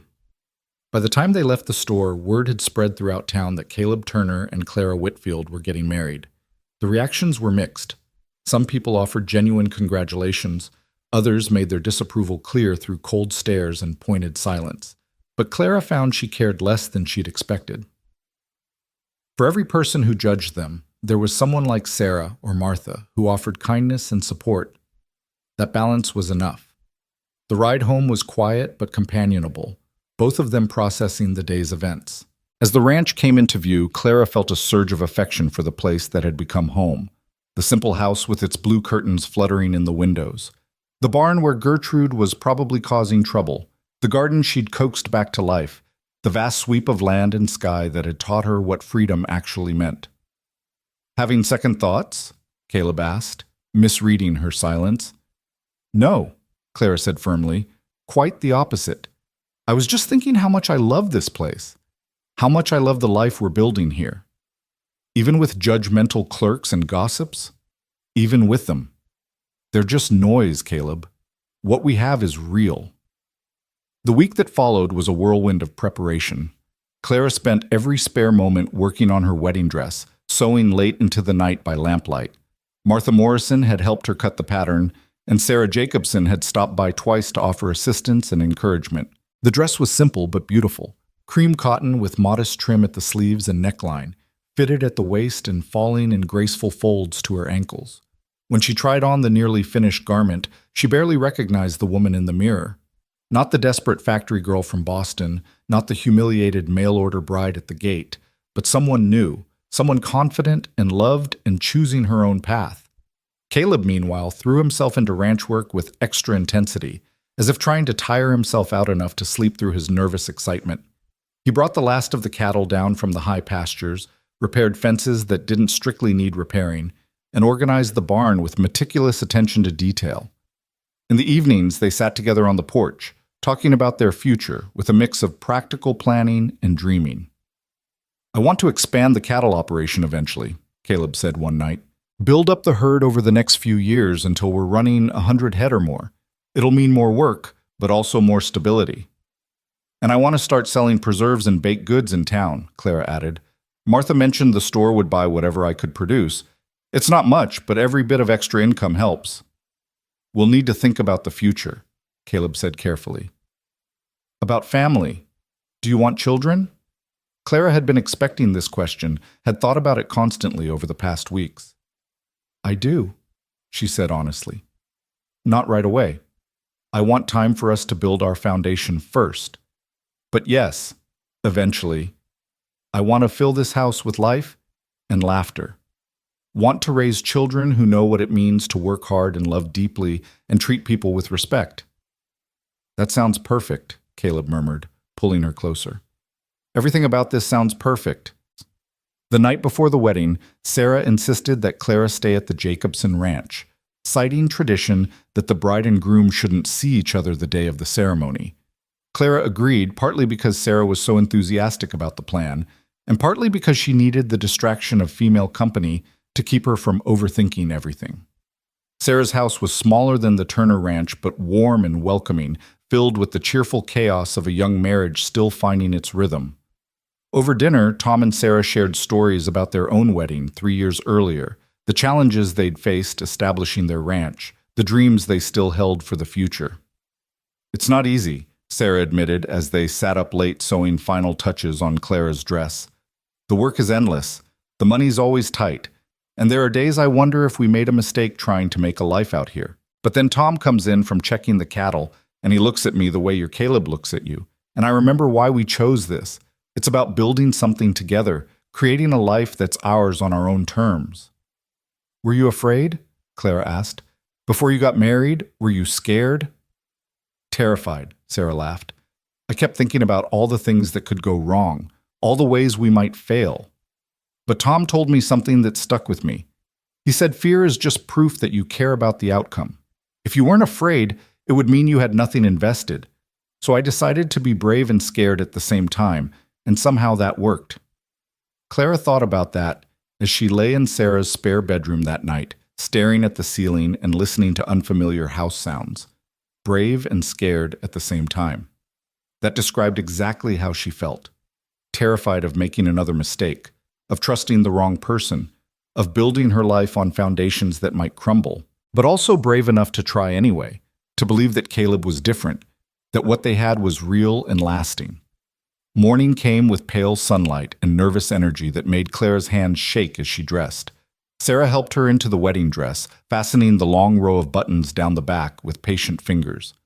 When Clara was finally ready, Sarah stepped back with tears in her eyes. "You look absolutely beautiful. Caleb's going to forget how to breathe when he sees you." They arrived at the church to find a small crowd gathered, not just the handful of people Clara had expected, but nearly 24 townspeople dressed in their Sunday best. Martha Morrison was there with her husband, several other merchants from town, and a surprising number of ranching families Clara didn't know well, but who'd apparently decided to attend anyway. "Word got around," Sarah whispered. "People are curious, but I think most of them are genuinely happy for you." The church interior was simple, but had been decorated with wildflowers, someone's thoughtful gesture that made Clara's throat tight with emotion. Reverend Matthews waited at the altar, his kind face reassuring, and there, standing beside him in a suit Clara had never seen him wear, was Caleb. Sarah had been right. The look on his face when he saw Clara walking down the aisle was worth every moment of doubt and fear she'd experienced. He looked stunned, awestruck, like he couldn't quite believe this was really happening. Clara felt her own nervousness dissolve in the face of his obvious emotion. This was right. This was real. This was love. She reached the altar and took Caleb's offered hand, feeling the slight tremor in his fingers that told her he was just as nervous as she was. Reverend Matthews smiled at them both and began the ceremony. "Dearly beloved, we are gathered here today to witness the union of Caleb Turner and Clara Whitfield in holy matrimony. Marriage is not to be entered into lightly, but reverently, thoughtfully, and in the knowledge that love requires not just emotion, but commitment, not just feeling, but action." The Reverend's words washed over Clara, familiar phrases that took on new meaning in this context. When he asked if anyone knew why these two should not be joined, there was a moment of tense silence before he continued. Clara had half expected Marcus Hendricks to appear and object, some dramatic scene from a novel, but the church remained peaceful and the ceremony proceeded. "Caleb, do you take Clara to be your lawfully wedded wife, to have and to hold from this day forward, for better or worse, for richer or poorer, in sickness and in health, to love and to cherish until death do you part?" "I do." Caleb's voice was firm, clear, leaving no room for doubt. "Clara, do you take Caleb to be your lawfully wedded husband, to have and to hold from this day forward, for better or worse, for richer or poorer, in sickness and in health, to love and to cherish until death do you part?" Clara looked into Caleb's eyes and saw her entire future reflected there. The challenges and joys, the hard work and tender moments, the life they would build together one day at a time. "I do." "Then by the power vested in me by the territory of Montana, and in the sight of God and these witnesses, I now pronounce you husband and wife. Caleb, you may kiss your bride." The kiss was brief, mindful of their audience, but it carried the weight of promises made and futures entwined. When they broke apart, the church erupted in applause, and Clara felt tears of joy streaming down her face. They signed the marriage register with Tom and Sarah as witnesses, making everything legal and official. Then they emerged from the church into bright autumn sunshine, pelted with rice by laughing well-wishers. Several people approached to offer congratulations, and Clara was surprised to find even some of the women who'd been cruel in the general store months ago were now politely friendly, as if marriage had somehow legitimized her existence in their eyes. Martha Morrison had organized a small reception at the hotel. Nothing elaborate, just cake and punch and sandwiches, but the gesture was generous and appreciated. For 2 hours, Clara and Caleb mingled with townspeople, accepting congratulations and fielding questions about their plans. It was exhausting, but also affirming, proof that they had more support in the community than they'd realized. Finally, as the sun began its descent toward the mountains, they made their excuses and headed home. The wagon ride was filled with a different quality of silence than before, anticipation mixed with a hint of nervousness about the wedding night that lay ahead. "Are you happy?" Caleb asked as they turned onto the road leading to the ranch. "Deliriously," Clara replied honestly. "More than I ever thought possible." "You?" I keep thinking I'm going to wake up and find this was all a dream, that you're not really my wife, that I'm still living alone in that house, wondering if I'll ever find someone to share my life with. It's real, Clara assured him, squeezing his hand. I'm really your wife. You're really my husband. We're really going to build this life together. The ranch looked perfect as they approached, bathed in the golden light of late afternoon. Someone, probably Sarah during one of her visits, had hung a wreath of autumn leaves and berries on the front door. Small touch, but it made the house look festive, celebratory. Caleb helped Clara down from the wagon, but instead of setting her on her feet, he lifted her into his arms. Clara laughed, surprised. "What are you doing?" "Carrying my bride over the threshold. It's tradition, isn't it?" "I think that tradition is meant for the first time entering your home together." "This is the first time you're entering as my wife," Caleb pointed out. "Seems like it counts." He carried her up the porch steps and through the door, setting her down gently in the main room. The space looked the same, but felt different, charged with new meaning. This wasn't just the house where Clara had found refuge anymore. This was their home, the place where they would build their married life together. "I have something for you," Caleb said, suddenly seeming nervous. He moved to his bedroom, their bedroom now, Clara realized with a flutter of anticipation, and returned with a small wooden box. "I made this. It's not much, but I wanted to give you something that meant more than just a purchased gift." Clara opened the box to find a delicate hair comb, hand-carved from some light wood that had been polished to a soft sheen. The design was simple but elegant, showing real skill and care in its creation. "Caleb, it's beautiful. You made this?" "I've been working on it in the evenings when you were busy with other things. Used to do woodworking with my father when I was young, and I thought—" He trailed off, looking uncertain. "I thought you should have something that was made specifically for you, not just bought from a catalog or a store. Something that shows I was thinking about you, planning for this." Clara felt tears threatening again, overwhelmed by the thoughtfulness of the gesture. "Help me put it in?" Caleb's hands were gentle as he gathered her hair and secured the comb, his fingers lingering on her neck in a way that made her shiver with awareness. When he was done, she turned to face him, and the expression in his eyes made her breath catch. "Clara Turner," he said softly, testing out her new name. "My wife." "Your wife," she agreed, and then his mouth was on hers and thinking became impossible. They made their way to the bedroom in a haze of kisses and fumbling with buttons, nervous laughter mixing with gasps of discovery as they learned the geography of each other's bodies. Claire had been afraid this part might be awkward or frightening, colored by warnings she'd heard from other women about wifely duties and male appetites. But with Caleb, everything felt natural, right? He was patient and attentive, checking in with her constantly, making sure every step was something they both wanted. Afterward, they lay tangled together in the narrow bed, Clara's head on Caleb's chest and his arm around her shoulders. Through the window, stars were beginning to emerge in the darkening sky. The same vast Montana heavens Clara had marveled at that first night in this house. "I love you," Caleb murmured into her hair. "I know I've said it before, but it feels different now. More permanent, more real." "I love you too," Clara replied. "And you're right, it does feel different. Like we've crossed some threshold, and there's no going back, only forward together." They talked quietly as the night deepened, making plans and sharing dreams with the easy intimacy of newlyweds. Eventually, exhaustion claimed them both, and they drifted off to sleep wrapped in each other's arms. Clara woke once in the deep hours of the night, momentarily disoriented. Then she felt Caleb's warmth beside her, heard his steady breathing, and remembered. She was married. She had a home, a partner, a future that was hers to shape. The scared, desperate woman who'd stood at Marcus Hendrick's gate seemed like a distant memory, someone from another lifetime entirely. She thought about the journey that had brought her here, the factory closing, the desperate search for options, the humiliation of rejection, the unexpected kindness of a stranger. Every painful step had been necessary to lead her to this moment, this place, this man. If any single thing had happened differently, she might never have found this happiness. Claire settled back against Caleb's side, letting her eyes close.